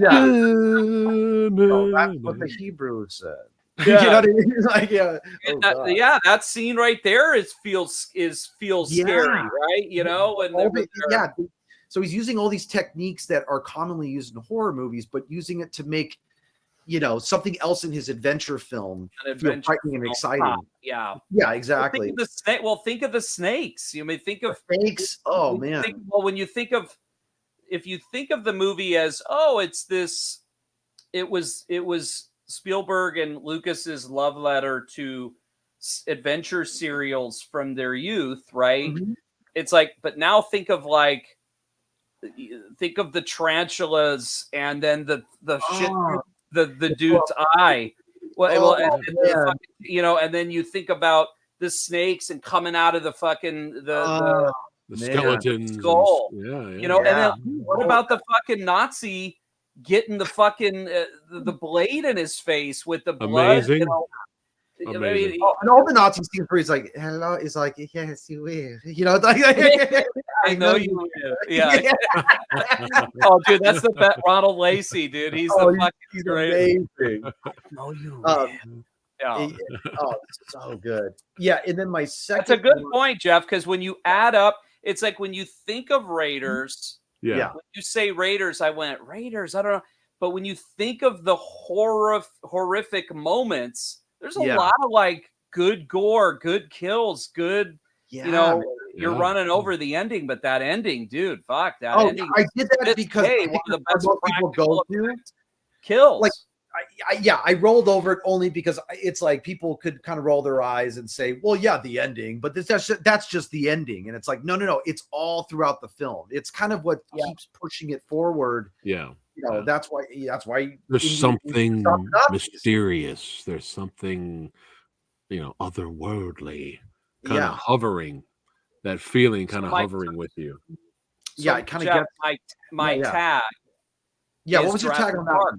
Jurassic Park. Yeah, that it was hard for me to decide between which one was more. I picked the one that kind of like got me thinking in these terms, which was Raiders. Yeah, and it's also my favorite movie of all time. But I think Jurassic is just Spielberg. Why Spielberg is the just the modern greatest, right? The modern best we have, right? It's like he really can, like, it's like how he is able to like touch on your sort of your heartstrings and like the childlike wonder stuff. Like he's able to do that and have a lightness to his stuff, right? But then also get as dark as he gets with Raiders and Jurassic Park. I mean, it's like really dark, man. When Jurassic Park and that beginning, that whole beginning. Oh, shooter! Yeah, shooter! Yeah, that opening is. And I mean, when they get those talk about suspense, the way they ramp up when they ramp it up to where everything goes wrong all at once. It's like you've got Newman out doing his shit. You've got fucking the Dotson. storm. Dotson. Yeah, you got Dotson here. See, Stupid. Nobody cares. Yeah. Oh, it's so good. So anyway, so that was my tag. I went, okay, you said Raiders, and I thought about it. I went, that's fuck, it's kind of Jurassic. Those are good ones. Those are good ones. Yeah, Jurassic Park is my. Well, I like to say that I think Spielberg is the best at doing this. Well, Jaws. You go Duel. You go Poltergeist. Right? Easy. I mean, that's you. You've got a horror thread through. I mean, look at fucking Duel. I mean, Duel is like the proto, right? We always talk Wasn't about. That a TV movie? It was a TV movie. That's insane. Yeah. That's proto Hitcher. That's proto fucking Breakdown. Like it's those are more thrillers, but it's the horror in that movie. I mean, that movie it's palpable. You could do those two. Actually, those two you said could be on the list too. You could go Hitcher, Breakdown and the Hitcher, Breakdown. I think those you could call those like non-horror film, like the horror movies in disguise. Jeff, didn't you say this, Jeff, earlier in your you sent me messages? I did. Never Ending Story. Yeah, that's right. Yeah, that was the one I mentioned to you, Samurai, because it wasn't one of my picks. We're still traumatized but that movie is that's Never Ending Story is it's fantasy, adventure, whimsical, reality, kids.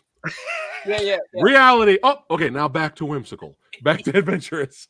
Reality. Oh my god. And it has the nightmare fuel in it too. Yeah. It's also right. It's got the nightmare fuel. It kind of needs that. Dude, those arches, right? Like they still fucking hate those. Those ones with the eyes, dude. It's the arches, dude. Ugh.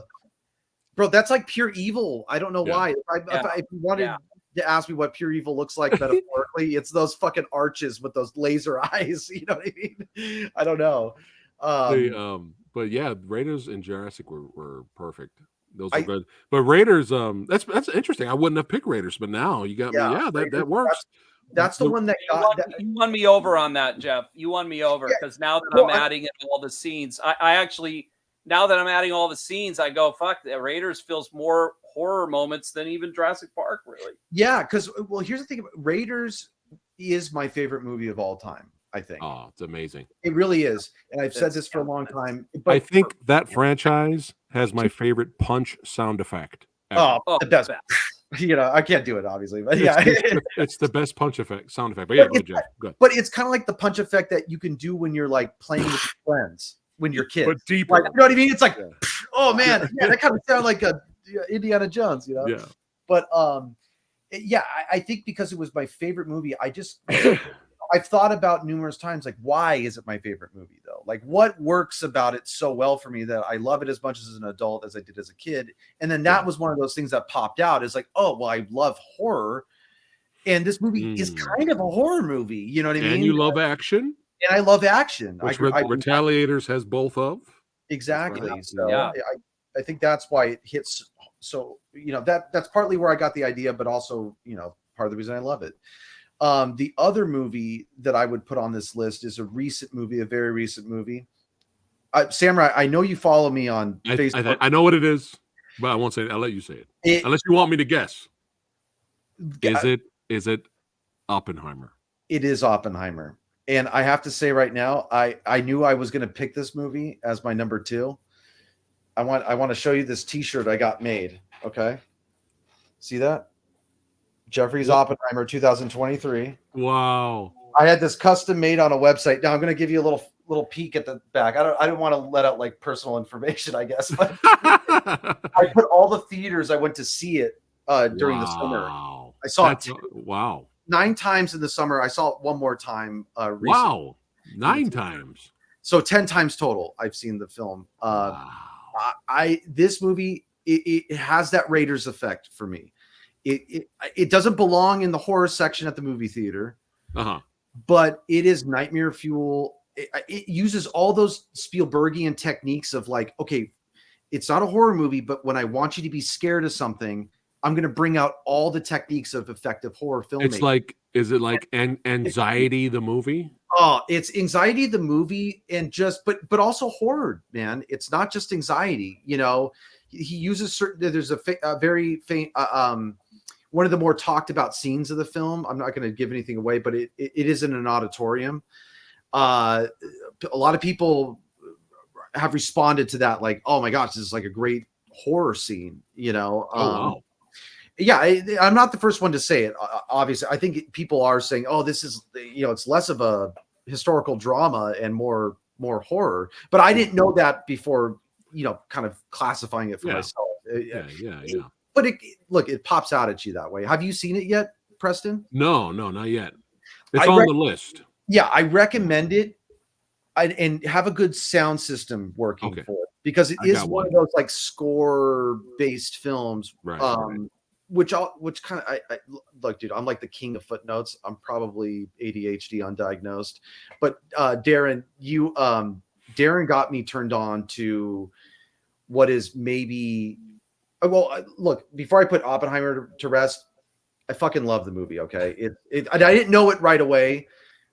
It took me like 4 viewings of it. When I finally saw it in IMAX 7mm, I think that was on my 3rd time. Yeah, it was like, oh, this movie's amazing on every level. I mean, Cillian Murphy's performance, everybody's performance. Peaky Blinders.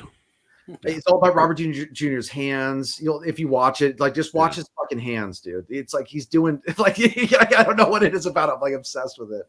I want to quote it more and stuff, but like, no, you know, if you guys haven't seen it, it doesn't really mean much. Yeah, I'm really curious. But I'm really curious. I heard great things. So have a good sound system, dude. Yeah, we got one. It's all about, like, a lot of the horror comes from the audio. You know what is a true horror film of 2023?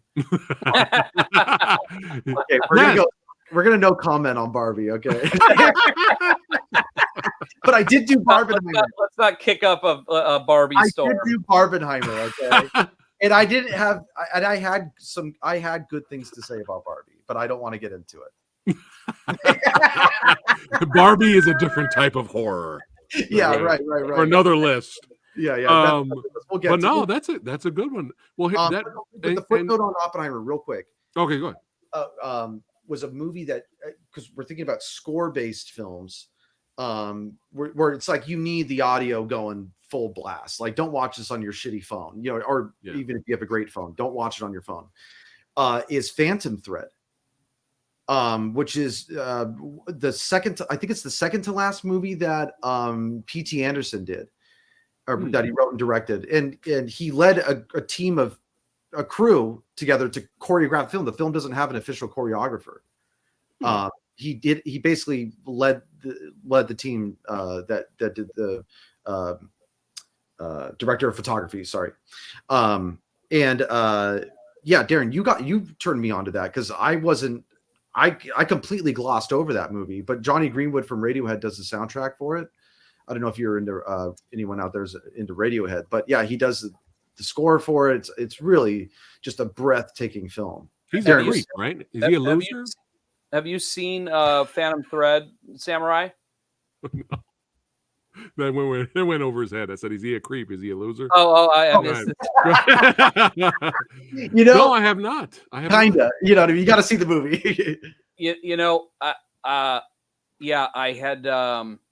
It looked from the outside like that, just this stuffy, boring period piece. Like, I was like, yeah, just no thanks, I'll pass. Oh my God. Another one just popped into my head, but go ahead. Oh, wait, let me hear the one. Samurai, what that popped into your head real quick? 2017 Phantom Thread, right? That one? That movie you're talking about? Yeah, sorry. And now it is, you got to be in a mood for it. Okay. You got to take your time with it. It is a movie it will take you on a trip. It's a twisted love story. It's dark. Okay. Little Hitchcock in there. But Daniel Day-Lewis. Yeah, and there's a humor to it. I mean, there's an argument to be made that it's a dark comedy. And Daniel Day is fucking. I mean, he's just amazing. But yeah, the score is just amazing. But I got is that his last movie? It's his last film. Yeah, and the performance is like off the chart. So you got to be in a certain kind of mood, but it absolutely blew me away. I threw it on expecting, like, oh, this will just throw it on the background and I'll kind of hate watch it. And next thing I know, I was just completely enthralled, and I was just like, man. "Whoa, this movie just blew my mind." So yeah, you should check it out. Oh, it's on Netflix. Shit, it's on Netflix. Yeah. Oh, I didn't realize it was on Netflix. That's great. I'll put that in the queue. I'm gonna watch it again tomorrow night. Actually, I don't. Back to mine. It just popped in my head. And well, before the one that just popped into my head, I had another one that just popped in my head. I have not seen it, but I heard it was another Anxiety the movie. I don't know if it's any good. I heard it was weird. Some people, it got mixed reviews, but I don't know if this counts for the topic that we're doing right now. But Mother with Jennifer Lawrence. Yes, everything I read about that said the Albert Brooks film. Yeah, I'm all like living with your mother again after your controlling mother. Everything I read about it said, there was an anxiety attack on film. Like I haven't seen it. That was what I read about it. So I don't know, that may or may not. Let us know, chat, or if you've seen Mother with Jennifer Lawrence. But the one, Samurai, you just made me think of another one though, which was Fall, and that was a recent movie about the two women who climbed that tower. Yeah. It is. I saw it in the theater, and I used saw in scare quotes. I called Darren halfway through, and I said, Darren, I'm having like a full-blown panic attack right now. Oh shit! I just need someone to talk to kind of like talk me down from it, bro. I tried going back in after like he had like full vertigo in the fucking movie. Oh, I couldn't do it, dude. Couldn't do it. Every little piece of the sound design, like when because they're like climbing up, it's all you know what I mean? And you're like, no. Is it still worth watching at home now, or is it kind of ruin so here's experience? The thing, I was really into it. Like the plot and everything and the characters. So I really want to go back to watch it. But I'm just going to do it on my computer. I can't. Yeah. Well, I'm not the greatest with heights either, so I might be giving you a call, Jeff. Jeff, I'll be like, stay away from Fall. Jeff, call Darren. Call Darren, Jeff. Yeah, Darren's a good. You can just FaceTime. You can just FaceTime us both, Samurai. We'll talk. We'll talk you down. I don't know if this counts, but it just popped into my head because it's fucking wild. And I just did a spoiler review kind of on one of my live Q&As. I never heard of the film. Buddy of mine brought it over. So after we watched the old fashioned, what was it, the old fashioned schlock or whatever I called it earlier, King Kong Lives. I forgot what Sumo called it. After we watched that got that goofiness out of the way. My buddy says, yeah, this movie is so controversial. It's been banned. You cannot buy it anywhere. You cannot find it anywhere. So he found a third-party bootleg. I was surprised it was actually widescreen. The picture wasn't that great. And it's a movie called The Devils with Oliver Reed. Oh, wow. Yes. And for some strange reason, my buddy Edgar told me that it was actually on Shudder, and I think they fucked up. They made a mistake putting that there, not knowing what it was, and it was on Shudder for 3 months, and they took it off. Yeah. So I don't know where you could find the uncut version of it. Yeah. The version. There we go. There you go. He owns the regular version, and it's fucking crazy. There you go. I see this. Wow. So, without spoiling too much, let me saying that. There we go. Well, yeah, I would say more controversial than I Spit in Your Grave, chat, because you can buy I Spit in Your Grave. You can watch it anywhere. I Spit in Your Grave has sequels and remakes. This you can't find. Hold on, let me bring it up really quick. This was insane, man. It was one of the most bizarre, crazy, insane movie. I'm trying to find it. You can't find it on IMDb. It's gone. Let me see. Samurai, are we talking Chupacabra versus the Alamo scary? No. I'm just trying to do a litmus test here. Bro, are we talking Llamageddon scary? I don't know if it was Anubis, but somebody asked earlier, wasn't there a parody horror film of Jaws? Are we talking Santa Jaws scary? Are we talking Santa Jaws, bro? No, that's another level, actually. That's Santa Jaws. Here we go. 1971. There we go. 1971. Directed by Ken Russell. Oh, And Ken Russell. it Okay. says biography, drama, history. It says in 17th century France, Father Urbain Grandier's protection of the city of Loudun from the corrupt Cardinal Richelieu is undermined by a sexually repressed nun's accusation of witchcraft on him. So it doesn't sound like horror, but it is one of the craziest movies I've ever seen. It was so crazy that after it was over and done, I stood up and applauded. Wow. This movie is a fucking masterpiece. Wow. If you can find, because it's not just, again, nothing is scarier than Eric Estrada riding a motorcycle in front of a green screen looking tough. Hey, Sexy Sumo's right. All right. But yeah, it is. Yeah, you can find Cannibal Holocaust and version, but you can't find the uncut version of The Devils. Wow. Because the church freaked out. Is it Because more there's nuts certain- than Cannibal Holocaust?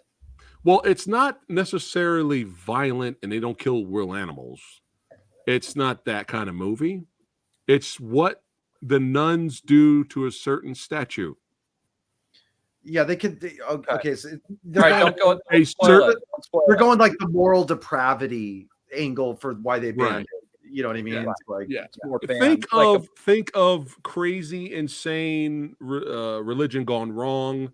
Think of the Spanish Inquisition burning Right. women as witches when they're not witches just because they have red hair. right. Think of something in that vein. But when you watch them, it's like people just look at the crazy imagery of what's happening and they Sure. freak out. But when you actually watch the movie and you're paying attention to the story and the context of those crazy scenes actually makes sense. There's a couple of scenes in there that are just like, like my wife was laughing. She was just like, because it's insane, it's nuts. Some of the scenes that's in here that's controversial. But when you think about the story and if you listen, you pay attention, kind of makes sense what's happening here. Cool. But the performance from Oliver Reed, can we just give he's him the Oscar? Can we just give him the Oscar for this movie? And what happened, the character arc and what happens to him at the end of the movie, which I will not spoil, is just like, fuck. It's heavy. But I highly recommend it. Highly recommend it, man. I just wish we could buy it. You know, it sucks. I guess I'll just have to watch the circumcised version. Who knows? You look on the internet's webs, you may come across a version. So nuns have more fun, right, Samurai? Yes.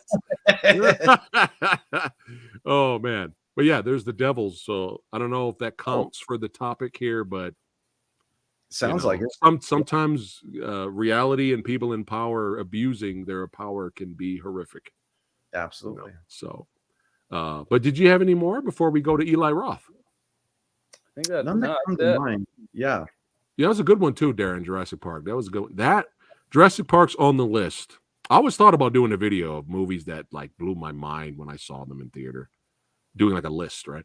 Jurassic Park has to go there because you know, I was the perfect age for it, but it was around the, you know, it's the era where there was no YouTube, there was no trailer before the trailer before the trailer before the trailer. You're going to see the 30th TV spot for the teaser that will eventually show the trailer, but then the second trailer. So, you know, back then, you'd be lucky if you see a TV spot or a movie trailer. I'll never forget when I was watching the television and I saw what I thought, it was really quick. It was a couple of seconds. I thought I saw a T-Rex run by. And I was like, what the hell was that? And it was a Jurassic Park. That was it. Wow. That was all I seen. So imagine me going in literally blind to the theater to see Jurassic Park. I was like, I think I saw Jurassic Park at least 3 or 5 times. That's after cool. that. But I was just like, I wasn't prepared. But now, just think about it. If Jurassic Park came out now, you get 40 TV spots before the 80 teasers I know. to the 5 million trailer reactions. Funny you're saying that, because I was telling Darren, I have seen the Killers of the Flower Moon preview so many times. Yeah. That was mostly on account of seeing Oppenheimer so many times. So I kind of did it to myself. Yeah. I not even trying, it just popped into my head like, oh, I think I figured out some kind of, character thing going on with one of the characters just based on the trailer. Now, I don't know if it's going to turn out true, but I'm kind of annoyed at it. Like, oh man, I really want to showing too much. Yeah. Yeah. Now I'm just like freely thinking about like where characters might go and, what I might see in the film. And yeah. Here you go, Jeff. Here you go. You can find it uncut version online, but buying it is probably hard. Oh, I see. Yeah. So for the devils. You could probably like torrent it or maybe, maybe. But believe it or not, the Devils has dark, blatantly dark comedic moments. Wow. Like it's just fucking hilarious. Even though it's like gets insane later. There's some blatant dark comedic moments in that. But you say you can combine all the TV spots and you see the entire movie. Yeah, that's pretty much a good way of putting it. Yeah. And sometimes when I do trailer reactions, it's annoying. Because it's like, oh, all right, here we go. Oh, wait, that's the preview, the 5-second preview before the actual trailer. Oh, yeah. Like, come on, man. Like, I'm ready. You're like, oh, whatever. Yeah. But on the other hand, it's like, I love a well-made trailer. Oh, yeah, it's insane. Oh, you get chills. You get chills. So many movies, I've loved the trailer, but the movie, I was like, oh, God, that did not. The Devils? Which is a good segue to Mr. Eli Roth's new trailer. Yeah, absolutely. Thanksgiving. Yes. Well, speaking of, as Darren said earlier, for M. Night Shyamalan Ding Dong being hit or miss director, we're going to go to Eli Roth now and talking about hit or miss. But yeah, let's talk about his filmography here. And I haven't seen everything he's done. Oh, Anubis thought The Devils was on Prime, but it's not. I think I've seen every movie he's directed. I don't know if I've seen every movie he's written. But it's going to be interesting. Movies too. Right. Yeah. Right. And produced. Well, let's focus on the directed stuff here first. Yeah, I think that's good. He did a short called Restaurant Dogs. Haven't seen that. Chowder Heads. Haven't seen that. But the big one was 2002's Cabin Fever. Well, Samurai, you're going to get a kick out of this. Darren's got a great story about Eli Roth and how he got into his work. Oh, nice. Yeah. All right. Darren, take it away. First of all, Sexy Sumo was 100% right. The Canon trailers are the best trailers. Oh, the best trailers. Yeah. Well, absolutely. Canon everything is the God, those trailers did. Yeah. In my early years as an actor, I auditioned. Part of what helped me learn screenwriting was reading, years and years and years of reading mediocre to bad scripts over and over and over and over again. Yeah. And so I still have that in my brain every time I sit down and write, because I go, oh, I just know how boring and what a slog it can be. And one day I get a script and, it just, you get so jaded after a while, and I get the script and it's called Cabin Fever. And I start reading it, and within minutes, within pages, I'm like, whoa, this is, not only is this really well written, but this is a complete, I could just feel that it was a total, there was something, because it's interesting because I don't feel it in the movie per se, but in the script, yeah, I got this really strong John Carpenter vibe. Just something about in the way, in the writing, in the suspense. I just got the like something like The Thing and a little Halloween, but definitely The Thing. And the script was really good. And so it was one of the rare times I went, wow, I'm actually really excited for this audition. So I auditioned for it, got callbacks, got pretty close to one of the lead roles. Oh, wow. So I met with Eli, and in the audition, did the audition. We were, doing the auditioning and everything. I talked to him after, and I walked up to him and I said, "Hey, am I crazy in thinking that?" Because obviously this was before Eli Roth was Eli Roth. So I mean, he was, not famous at all. Yeah. And I said, I'm feeling, and I named a few influences. I was like, I'm feeling like Major. He does. And obviously, and I didn't know that back then, right? So I go, I'm feeling like Major John Carpenter vibes in here, and Major. And I started kind of naming off some of the, and he was like, his eyes got really huge, and he went, "Whoa, you got that from reading it?" And I go, "Yeah, big time." I'm like, I'm seeing this as the thing, but you're doing it in the woods and it's exactly what I was thinking. I wanted to do the thing, but I wanted to, and like, we just geeked out on horror for like a long time. And so anyway, for I don't want to say what role, because it's just disrespectful to the person who got it. But anyway, I got close to getting it, ended up not getting the part, but no, fuck that guy. I could say it. Yeah. But Eli was really cool, and we hit it off really well. Nice. They wanted to go with who was a more name at the time, so I ended up not really having a shot. But yeah, it was very cool. And then obviously to see where he went from there was a trip, because he obviously became Eli Roth after that. Right. Copy that. Hostile. It was the Pancakes Kid role you were trying to get, right? Is that what you were trying to get? It was the gas station attendant, or Now that's an awesome story, bro. That's really cool, man. That's some cool behind the scenes shit. See, that's what you get when you hang out with the Gear Brothers. You get some stories. Yes. Now, what did you think about the movie? Honest thoughts. Being that I'm going to be saying a lot of giving Eli a lot of love here, I'm not the biggest fan of the movie. Okay.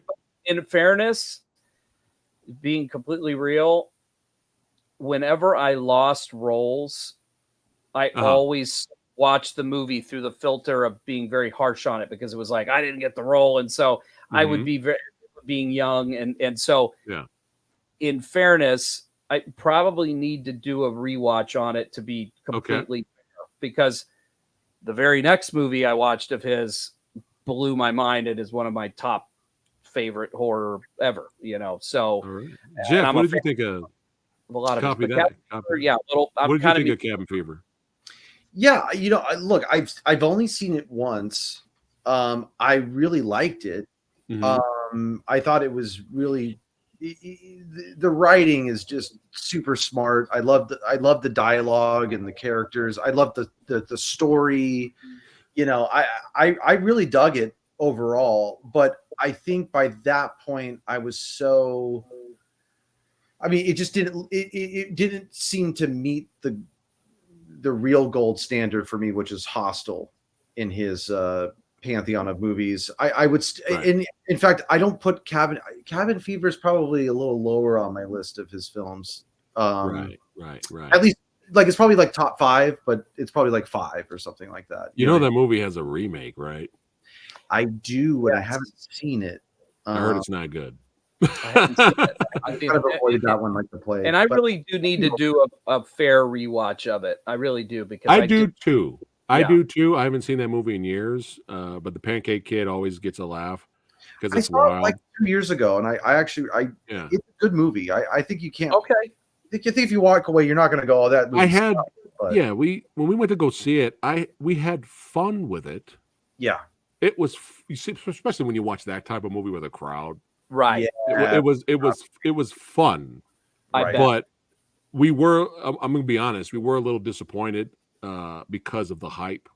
By the time we got around to watching it, there was a lot of hype for it.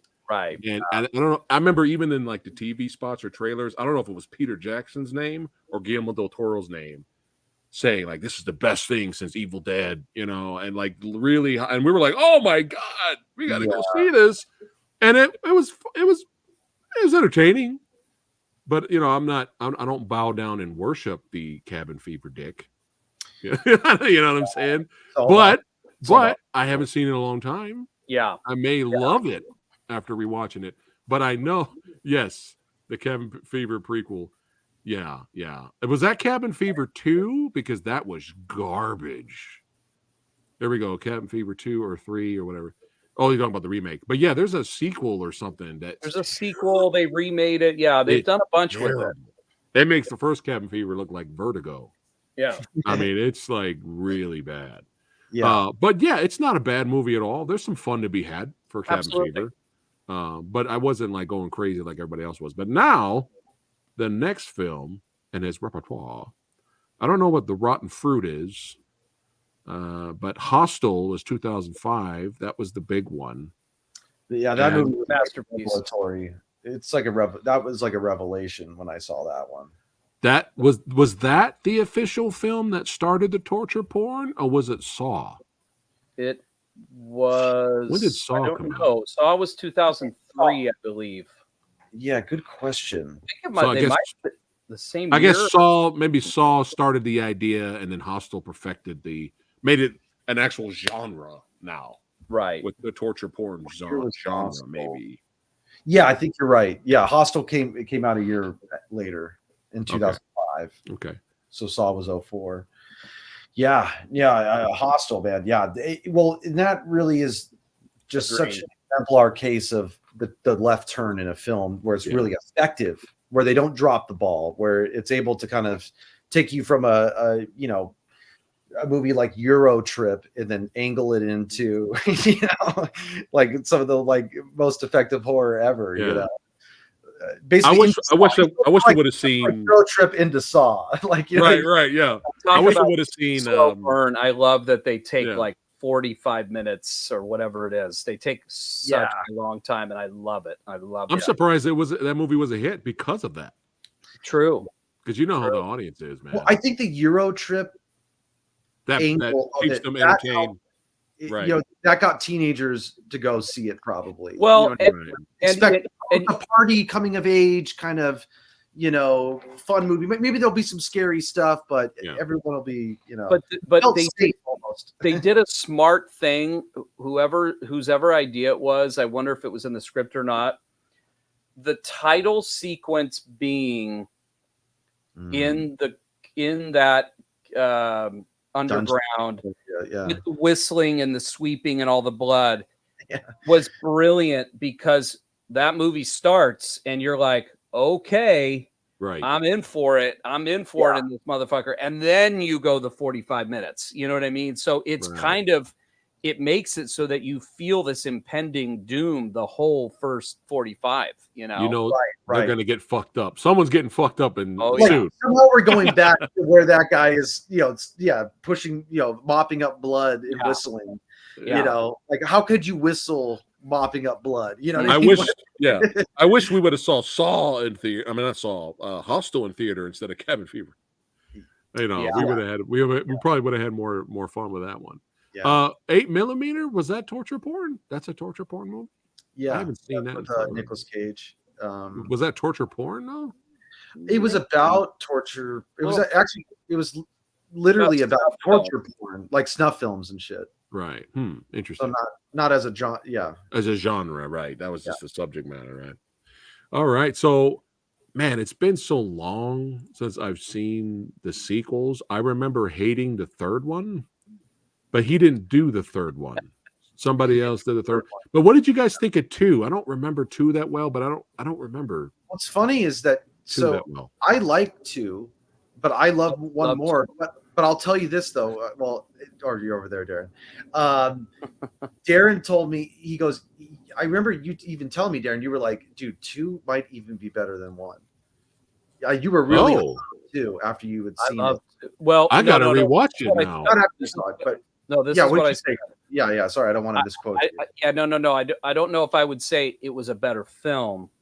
What I said was 2 was more brutal and more and harder to watch, way harder to watch, than 1.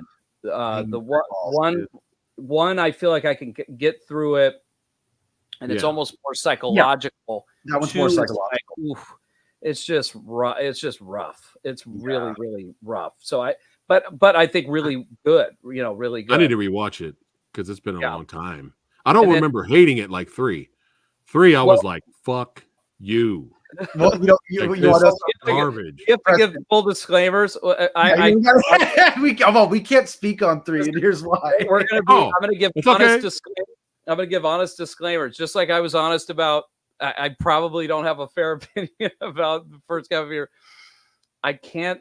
The problem with Hostel 3 is that we know one of the guys really well. That is one of the leads in Hostel 3, and then also Scott Spiegel, who was the original writer. He's a legend. He wrote Evil Dead 2 and he basically helped create the Evil Dead universe with Sam Raimi. He produced Hostel and Hostel 2, and then he directed Hostel 3. He is a huge fan of the Retaliators, and we got to screen the film for Scott Spiegel at his house. So Mr. Scott Spiegel can do no wrong in our yeah. Well, did he write Hostel 3? No, I think he. Well, then it's not his fault. I think he just directed it, that's not his fault.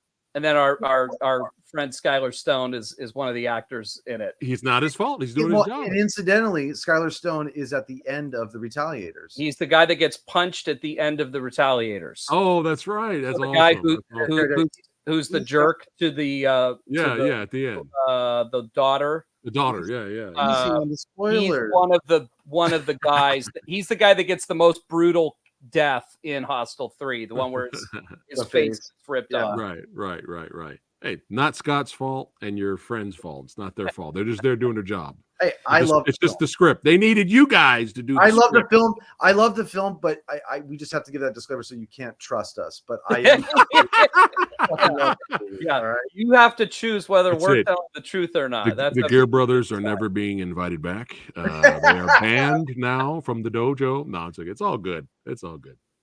All right, let's keep going here. Of course, the Thanksgiving segment for the Grindhouse, which is now a movie, which we're gonna lead up to that. Let's see. He did some Hemlock Grove episode there. All right, now the next 2 get a lot of hate. Yeah, and I don't know why, but let's talk about it. So the first one, I mean, they get destroyed. You have the Green Inferno, which is his homage to Cannibal Holocaust. Right. Now, I didn't like the sequel bait ending of the Green Inferno. I thought that was really cheesy and out of nowhere. Actually, you say that. Me and Darren have the same critique. Jeff, that was like, what are you doing? Literally thought the ending had to. I truly believe last minute somebody tacked on and made him do that at the end. I guarantee it, because that ending feels so tacked on by a studio, right? It just doesn't feel. It was perfect up till there. I mean, if you're not a Cannibal Holocaust, if you're into an homage to Cannibal Holocaust, look no further. I mean, that's what the movie delivers. It's what it promises. You're not going to like it. It fucking delivers, man. But the ending is like, what are we doing? Dude, I think you guys nailed it. It feels tacked on. Because I was like, what the hell is this? Dude, I've never felt more uncomfortable in my seat watching a film than when that dude starts beating off in that cage. I'm sorry. It just, I mean, like, Eli Roth, thanks a lot, dude. Yeah. You know what I mean? What's the next one that is very, because that gets a lot of hate. What's the other one that gets a lot of hate? Knock Knock. Oh, what? Yeah, I know. Jeff and I will go crazy over this. Yeah, I don't understand. Zero sense to me. Love that. I mean, that is one of my favorite thrillers. Another one that's kind of horror, kind of not, but I think you could just call it a straight up just thriller. I mean, that is absolutely one of my favorite thrillers of the last decade. I mean, I just love that fucking movie. Dude, if you watch Knock Knock, caps off. It's the only other movie that I can think of that has a Pixies "Where Is My Mind" ending, because Fight Club has the very famous one. Yeah, ends with that song. bro, this is the other Where's My Mind movie. You know what I mean? Yeah. I mean, it's just and how and the ending is so great because it's like they leave going, don't party too hard, don't have too big of a party.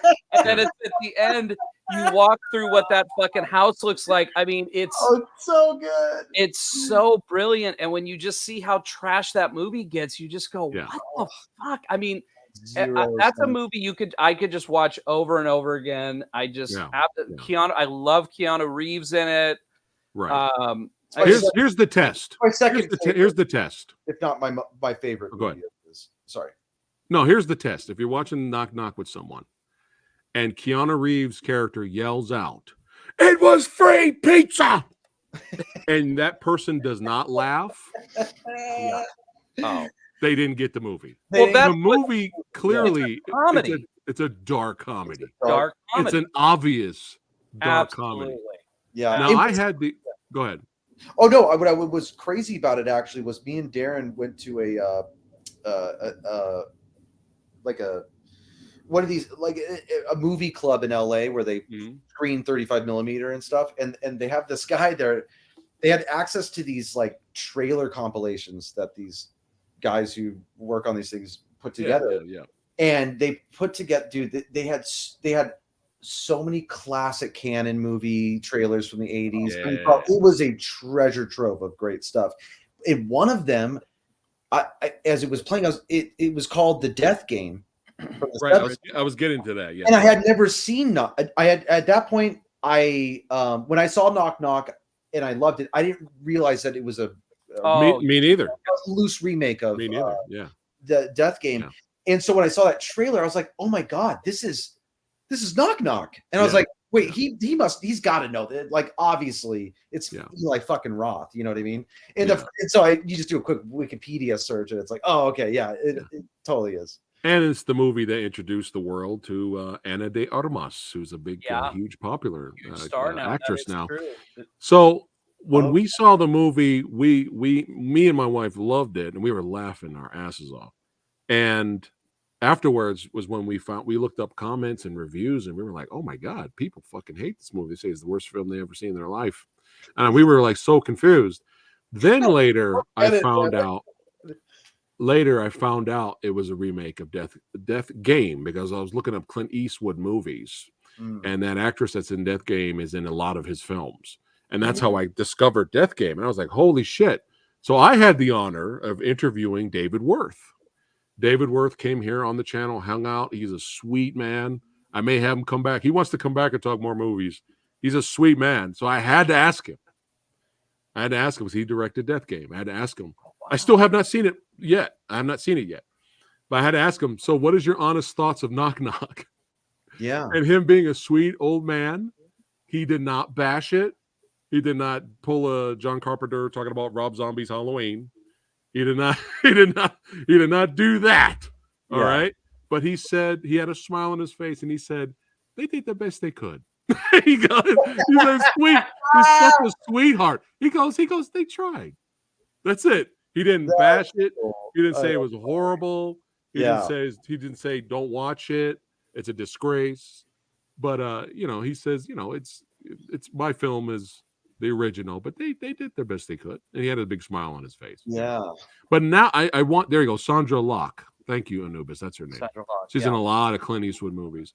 Oh yeah. I want to. I think Death Game just now, after all these years, finally came out on video. Like it's on Blu-ray now. Finally. Wow. So I can't wait to watch it. If I can't find it streaming, I would love to see it.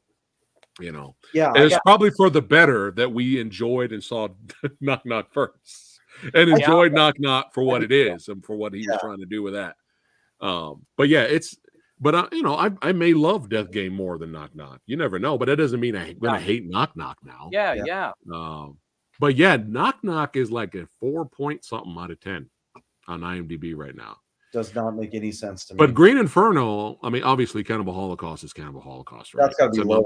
That's another level. But Green Inferno, I enjoyed, except for that ending. I enjoyed the brutality of such a mainstream horror movie that got released in mainstream theaters everywhere was that brutal. Yeah. I don't know if we really get that now.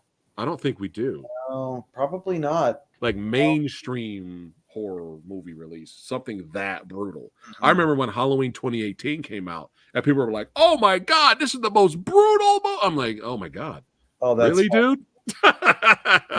Well, It was brutal off-screen deaths, yeah. And I should, little thing here. Maybe this would be a little controversial. Here comes a spicy take. Okay. Yeah.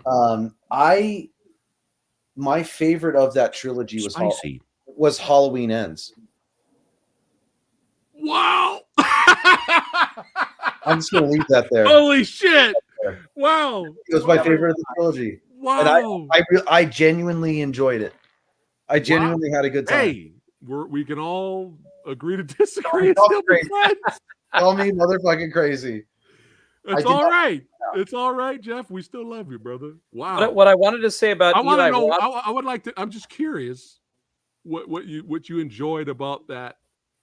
I don't know if I have a very others. worked out view on it yet. I kind of have to go back to the trilogy and rewatch it. But in terms of enjoyment, okay, like when I'm done watching the movie and how do I feel? Of course, Aaron would enjoy Halloween Ends. Of course, he would. I am not surprised. I got more out of it. Champion of Friday the 13th Part 5. It would love Halloween Ends. I'm not surprised. The one time where I felt like I'm afraid to say anything because people hate this movie so much. Fine. You could. It's on my channel. You could talk about it. It's all but good. I like that they went in a different direction away from Michael Myers because it felt like Michael Myers was the same thing over and over again. It's the same thing over and over again, and he was like just almost absurdly indestructible. And for the first time, it was like he's not anymore, right. And he's weakened somehow, and somebody else is becoming murderous.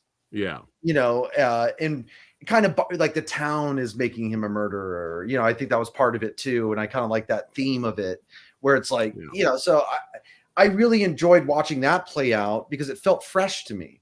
Okay. So I think it was more just the freshness of the scenario. I think that's what Red Letter Media said as well. Oh, really? Okay. I think it was Jay from Red Letter Media said the same thing you said. Oh, okay. Yeah. So there you go. You're not alone. All right. I'm not alone. Thank goodness. It's fine. It's fine. It's all good. Actually, this reminds me, Anubis. I should have did it. I should have did it when the movie came out. But it's never too late. It's never too late. But I wanted to do a versus episode and bring Aaron on the channel because I know he's a huge Friday the 13th Part 5 fan. Yeah. Friday the 13th Part 5 against Halloween Ends, baby. That's because it's literally the same thing. Oh, it is. It subverts your expectations. Someone else is the killer movie. You're right. That's what Part 5 is. That'd be a fun versus. We should do that. Let's do it. Yeah, we should do it, Anubis. I'll have to, whenever I feel like bringing verses back, I'll hit up Aaron. Got to do it. Because this will be interesting since he loves both films. Yeah. He's going to be like, fuck you, Samurai. God damn it. Don't make me pick. But yeah, it'll be interesting. Yeah. We need more scenes of kids falling over handrails. Well, that's what I'm saying. Thank you. Yeah.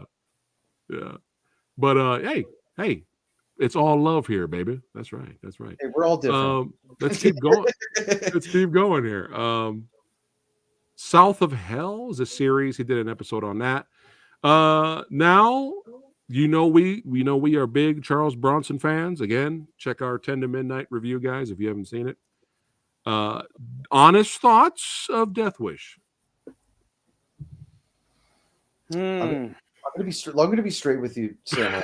I have a dark cloud just hover over the stream right now. Yeah. It's one of those where it's hard for me because when you love somebody and you don't want to watch them do something bad. It's like you're almost like scared they're gonna do something bad, because of what they're like. It's like watching your kid, I don't know, like go, drive through a gang riddled street. You know what I mean? It's like, is something bad gonna happen? I don't want to see that play out. And so I think I've avoided it. Oh, pretty willingly. Okay. Like I don't you know, haven't seen it. I'm willing to see it if pressed, but every time I've seen it kind of go by, I'm like, I love Eli Roth. You know, this doesn't seem like it's the typical genre of him either. Right. You know, it's a little, obviously Death Wish is not a horror film. So it's kind of like, I feel like I should give it a chance, but yeah, I've been a little scared of watching it. Have you seen it, Darren? Well, here's what's funny is enormous Bronson fan. I will tell you the truth. I have not seen it either. I don't blame you. I don't blame you being hesitant. And you know what? I will watch it. I will watch it. You know what it is? It's one of those movies where, because it's Eli Roth and I love Eli Roth, and because it's Bruce Willis and I love Bruce Willis, and because it's a remake of Death Wish and I love Death Wish, it's kind of like, even if the movie's not good, it's going to be like listening to like a record from a band that I love, that even if it's not good, I'm going to pop it in because it's a band I love and I'm going to give it, it's like, I know I'll enjoy pieces of it. I know I will, but I have been sort of like, for whatever reason, I missed it when it came out. I loved the trailer when it was out. Yeah, I love Death Wish too. Yeah, look at that. That's cool. Here's my Anubis, it's all about the crackdown, dude. Don't be. Oh, bro. Crackdown's great too. We should do a Death Wish films ranked video. We should do that. Anubis, you down for that? There's gonna be some surprises for sure. Yeah, it's cool, but it's awesome. Everybody will have a different ranking. It'll be fun. That sounds like fun, man. Oh, you could go so many directions with them because. Oh yeah, no, I won't get started on it now. No. There's no right or wrong. It's just fun. I'm just saying which order we'll talk about the movies. Yeah. Anubis is down. Now here's my take on here's my take on Death Wish. Yeah, me and Sumo saw it in theater. We came out not hating it. Okay. And then I bought it on Blu-ray for really super cheap. It was like $3-4. It was like a steal or a steal. I have never watched it. I've had it on Blu-ray for several years. I've never put it in. So it's a movie night coming up. Movie night. I'll bring it over, bro. Our movie night we were supposed to have a year ago. Yeah. We rain checked a year. Yeah, we rain checked. I'll bring Death Wish over. You come over. I'm down, man. Yeah, either way. But Death Kiss.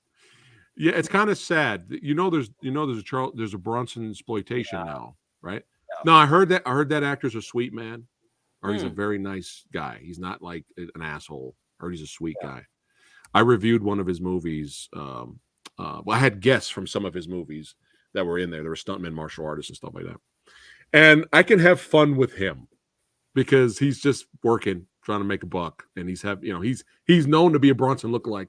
So before he started acting, so it's not like, hey, let me capitalize. Right. Like he was doing that before he got the role.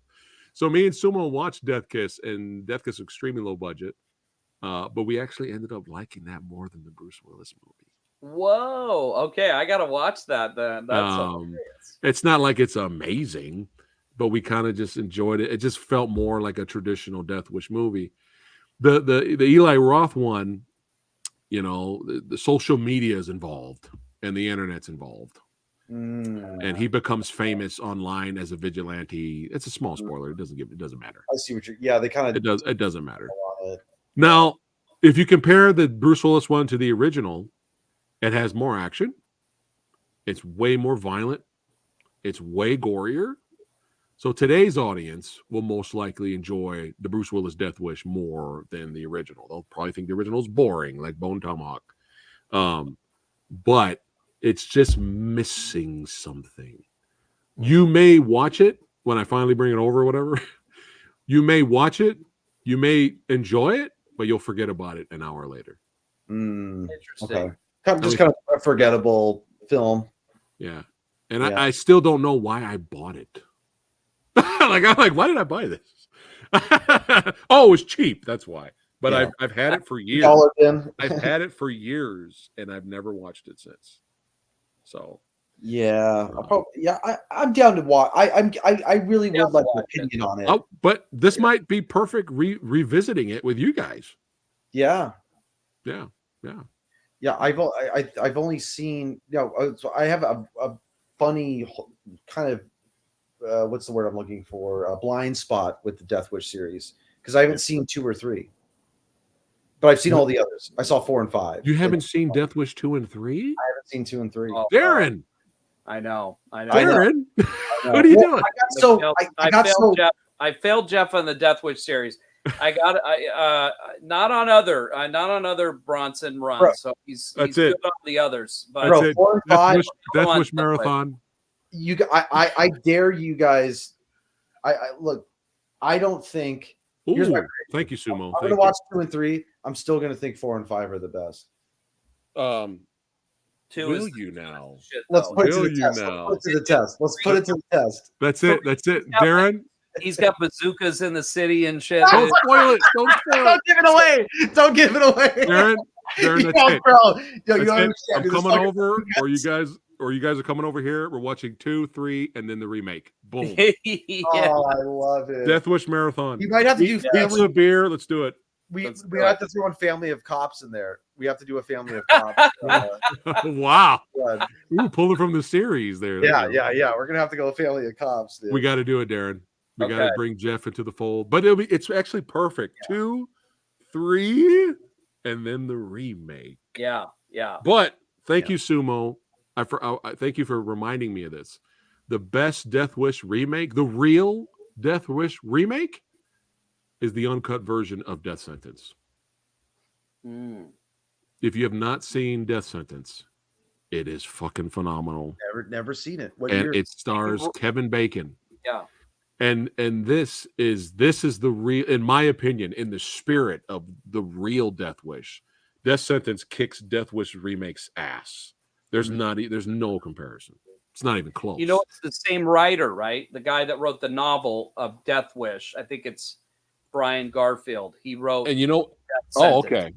Yeah. Oh, no, you guys have got to see Death Sentence, man. It's very Death Wish. I love Kevin feel Bacon. like I saw it when it came out. I think I liked it. I don't remember. I need to rewatch it again.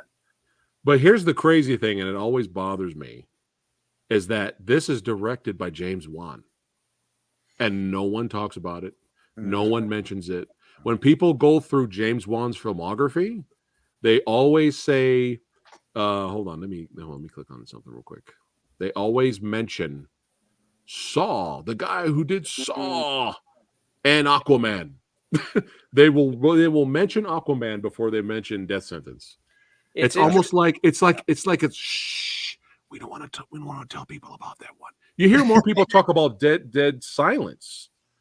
Was it deadly silence? Dead silence. What is it? It's interesting that there's a connection between, the Bronson Death Wish, that whole world. Eli Dead Roth, Silence. James Wan. Yeah. Insidious, The Conjuring, Fast and Furious 7, Aquaman, Malignant. You hear people, they'll mention every single movie that he's popular for, even the puppet movie, Dead Silence, and they will not, nobody fucking mentions Death Sentence. Wow. I hadn't even heard of it. There you go. I love James Wan films. So, I'm going to crack that one open. Yeah. So you got to spread the word. Check out Death Sentence. All right, let's keep it going here. Eli Roth, Knock Knock. Let's see, The House with a Clock in Its Walls. What's that? I think that's it's like a kids movie, family comedy fantasy. Yeah, it's Jack Black. Yeah. Oh my goodness. Trailer of it. It looked. I mean, I never heard of this. Kids when it came out, it wasn't bad. It was okay. Bad. Yeah. Wow, it's interesting. He just said, "Fuck it, I'm doing a different genre now." Yeah. All right. That's kind of what I like about the spirit of Eli Roth, is that he really it feels like he's just doing his thing. It's like Right. there can't be people suggesting, you know what, I think you should do a Cannibal Holocaust remake. I think you should remake Death Game. I think you should, you know, try to go on sacred ground and redo, you know, Death Wish. It's like it just feels like he just very much does what he's interested in, which I think is cool, you know. Yeah, I think that's really cool. Well, speaking of that, his next project was a documentary on sharks. Yeah, it's called Finn. So Eli Roth and a professional group of scientists, researchers, and activists sail around the globe to unveil the truth behind the death of millions of sharks. Look at that. Look at that. Yeah, he's big behind that cause. That's for sure.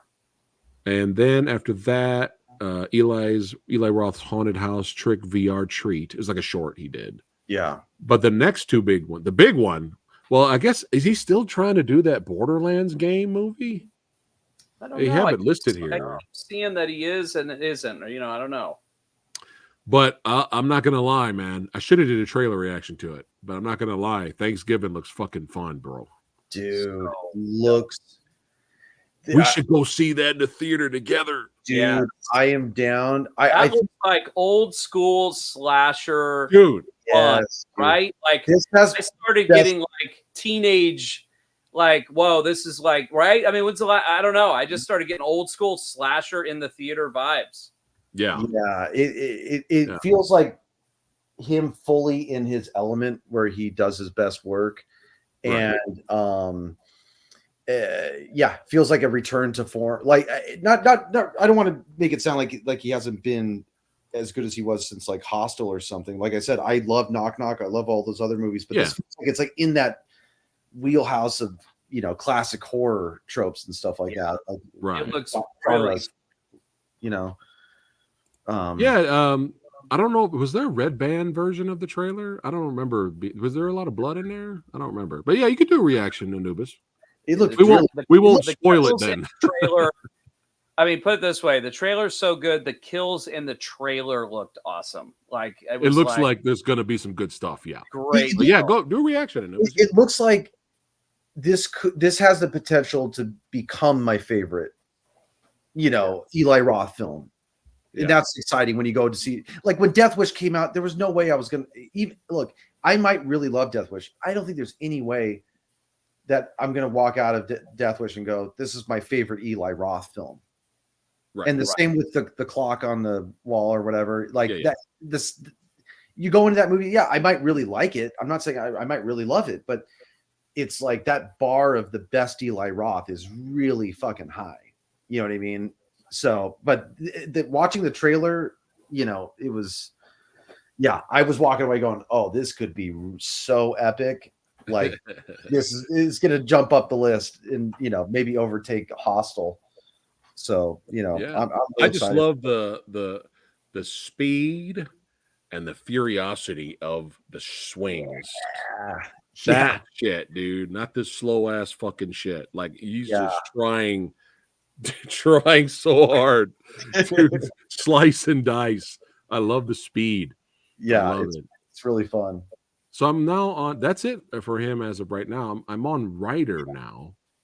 So let me see if there's anything. Yeah, I know he's definitely written more movies. Oh my god, he did the Man with the Iron Fist screenplay. Oh my god, that was a RZA's homage to old school classic martial art movies, kung fu movies, which I'm surprised I kind of enjoyed. Yeah, I didn't know he wrote it. He did the screenplay for the Cabin Fever remake. Story by but it's a remake. So it's using the same thing probably. Fright Crewe, Krewe. It's a series he did. He did 10 episodes. Let me see. What is this? Oh, this is some animated movie. Show. It's an animated show. DreamWorks. I never heard of it. Yeah, he did. It's on Hulu. Season 1's on Hulu. Him and James Frey created the show. It's animated. Interesting. It looks like it's for kids. But yeah, not really that much. I thought he wrote a lot more. His films are so impactful to me. It does make it feel like his body of work is bigger than it is. You know, it's sort of kind of a Kubrick effect. You know what I mean? Like where it always seems like Kubrick had way more films than he did. You know what I mean? Just because the ones that he did make, they just counted a lot. They weigh a lot. You know, not everyone was amazing. You know, there's some early Kubrick films that I'm like, I'm a little split on Full Metal Jacket too. But yeah, I kind of feel like Eli Roth has that same kind of vibe to him. You know. Copy that. Did you guys see Sisu? No. It's right up your alley, bro. I got close to watching it, but I haven't. It's right up your alley. And Anubis says he needs that Retaliators poster. All right. Can you buy that? You Is can. Is it on Amazon or something? That exactly. Is it that one that you can buy, Darren?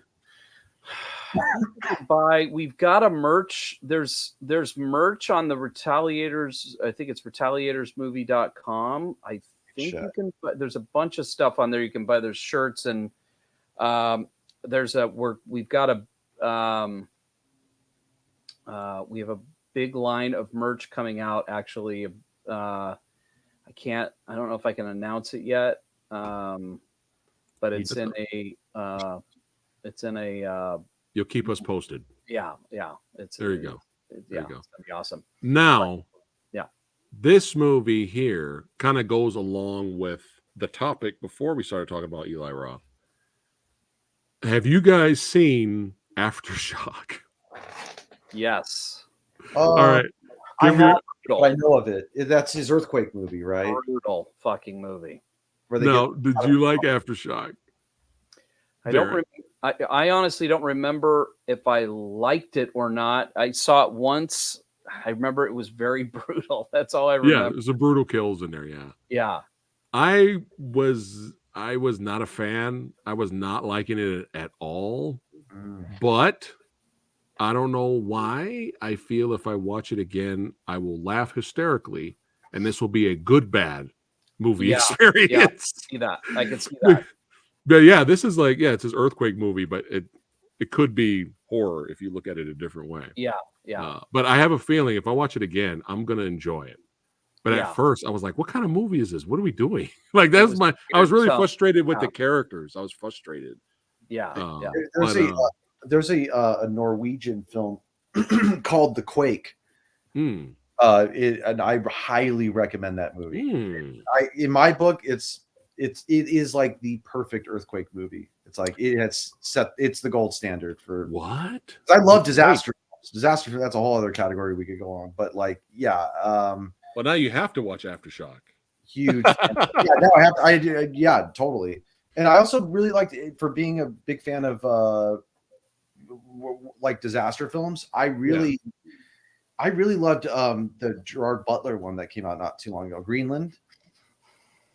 Oh yeah, I heard good things about that one too. I thought that was awesome.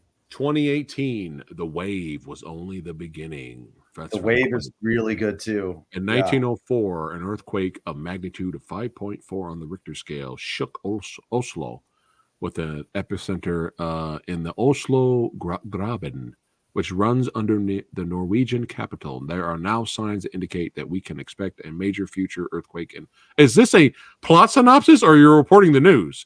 Who wrote this? Please, I might as well keep reading. Please stay in your houses and we're getting like news tickers. It's all underneath the tables. Stay away from the windows and the glass. The movie is dramatic. Okay, it's not going to feel like it looks good. It looks good, but that plot synopsis, Jesus Christ, it's who awful. wrote that? Yeah. Who cleared that? What the hell is this? Oh my goodness. No, it's not a Chinese movie. It's a movie by Eli Roth. He did the script. It's an earthquake movie. That's the one we were talking about. But yeah, I have a feeling if I watch it again, I'm gonna be busting out, especially if I have some brewskis in me or something. Yeah. I'll be rolling, man. Yeah, man. This is a blast talking horror with you guys tonight, man. I know so much fun, man. You look getting a little tired, Darren. Way overdue. What's that, buddy? You getting a little tired? Ready to wrap it up? Yeah, I think I'm ready to roll. Jeff, you said this was over for 8 hours. I got the ring tape on them all. No, Jeff. That's supposed to be 8-hour stream, Jeff. You lied. I know. I'm sorry. Well, it's always a blast having you guys here Always talking movies. We're gonna do more of that. No more of this hooking up once a year shit. Heck yeah. The fuck were we thinking, man? Let's Hold do on. this. Well, look at this guy. Oh, Dude, look at it. Oh, you do not want to see me drink. Okay. But yeah, we got to do it. We got to have some fun. Death Wish marathon, or at least those 3 movies. Yeah. And then we got to get together for Thanksgiving. That might be fun to watch that in theaters together, man. Let's do it. We'll review it right after too. Out of the theater reaction. Yeah. That'll be a lot of fun. Yeah. I'm into it. Hey, you guys know what to do. Glad you guys enjoyed yourselves watching and hanging out and talking horror with us. You guys had some great recommendations as well. Yes. Oh yeah, I wrote down a bunch of people's recommendations. Yeah. The Devils. I hope that's number 1. That is on. Yep. Let me check. Yep. That made it. Come True did too. Don't watch it with any religious people around you. I'm gonna watch it with my mom. No. Oh man, we'll never hear from you again. But this was awesome. Hey, everybody watch it. Don't forget. That's right. The Retaliators is on Amazon Prime Tubi. You can buy the Blu-ray, baby. Check the link in the description box below. Follow the Gear Brothers. Follow the Retaliators on some Instagrammers. That's right. Continue to follow them and their filmmaking journey. You know your boy here, Samurai Guy. That's right. I am officially a Gear Brother now. I'm in the family. And, we're going to be hanging out and having some more fun with some more future videos. Keep enjoying that horror genre, baby. It's one of the greatest genres of all time. Keep it rocking. Keep it rolling. Anubis, there you go. Subscribe to Anubis. Follow him on YouTube. Oh, yeah. And don't forget. Catch Oppenheimer. Go out and see Oppenheimer. Watch Oppenheimer. Beat Jeff's score. Watch it 11 times. Beat his score so you can message him and rub it in his face. Don't forget, check a review of 10 to Midnight. It is absolutely phenomenal. And don't forget to join us tomorrow at 6 p.m. Pacific time. Hang out with Samurai Guy, Jose Prendez, and Doug Bradley, and a lot more. That's right. Tomorrow at 6 p.m. Pacific time. Hey, that's what this channel's all about. Meeting people, having a laugh, having fun, and enjoying ourselves, and especially the horror genre. All right, guys, take care. Don't you guys go anywhere. And I'll see you guys on the next one. Take care, guys.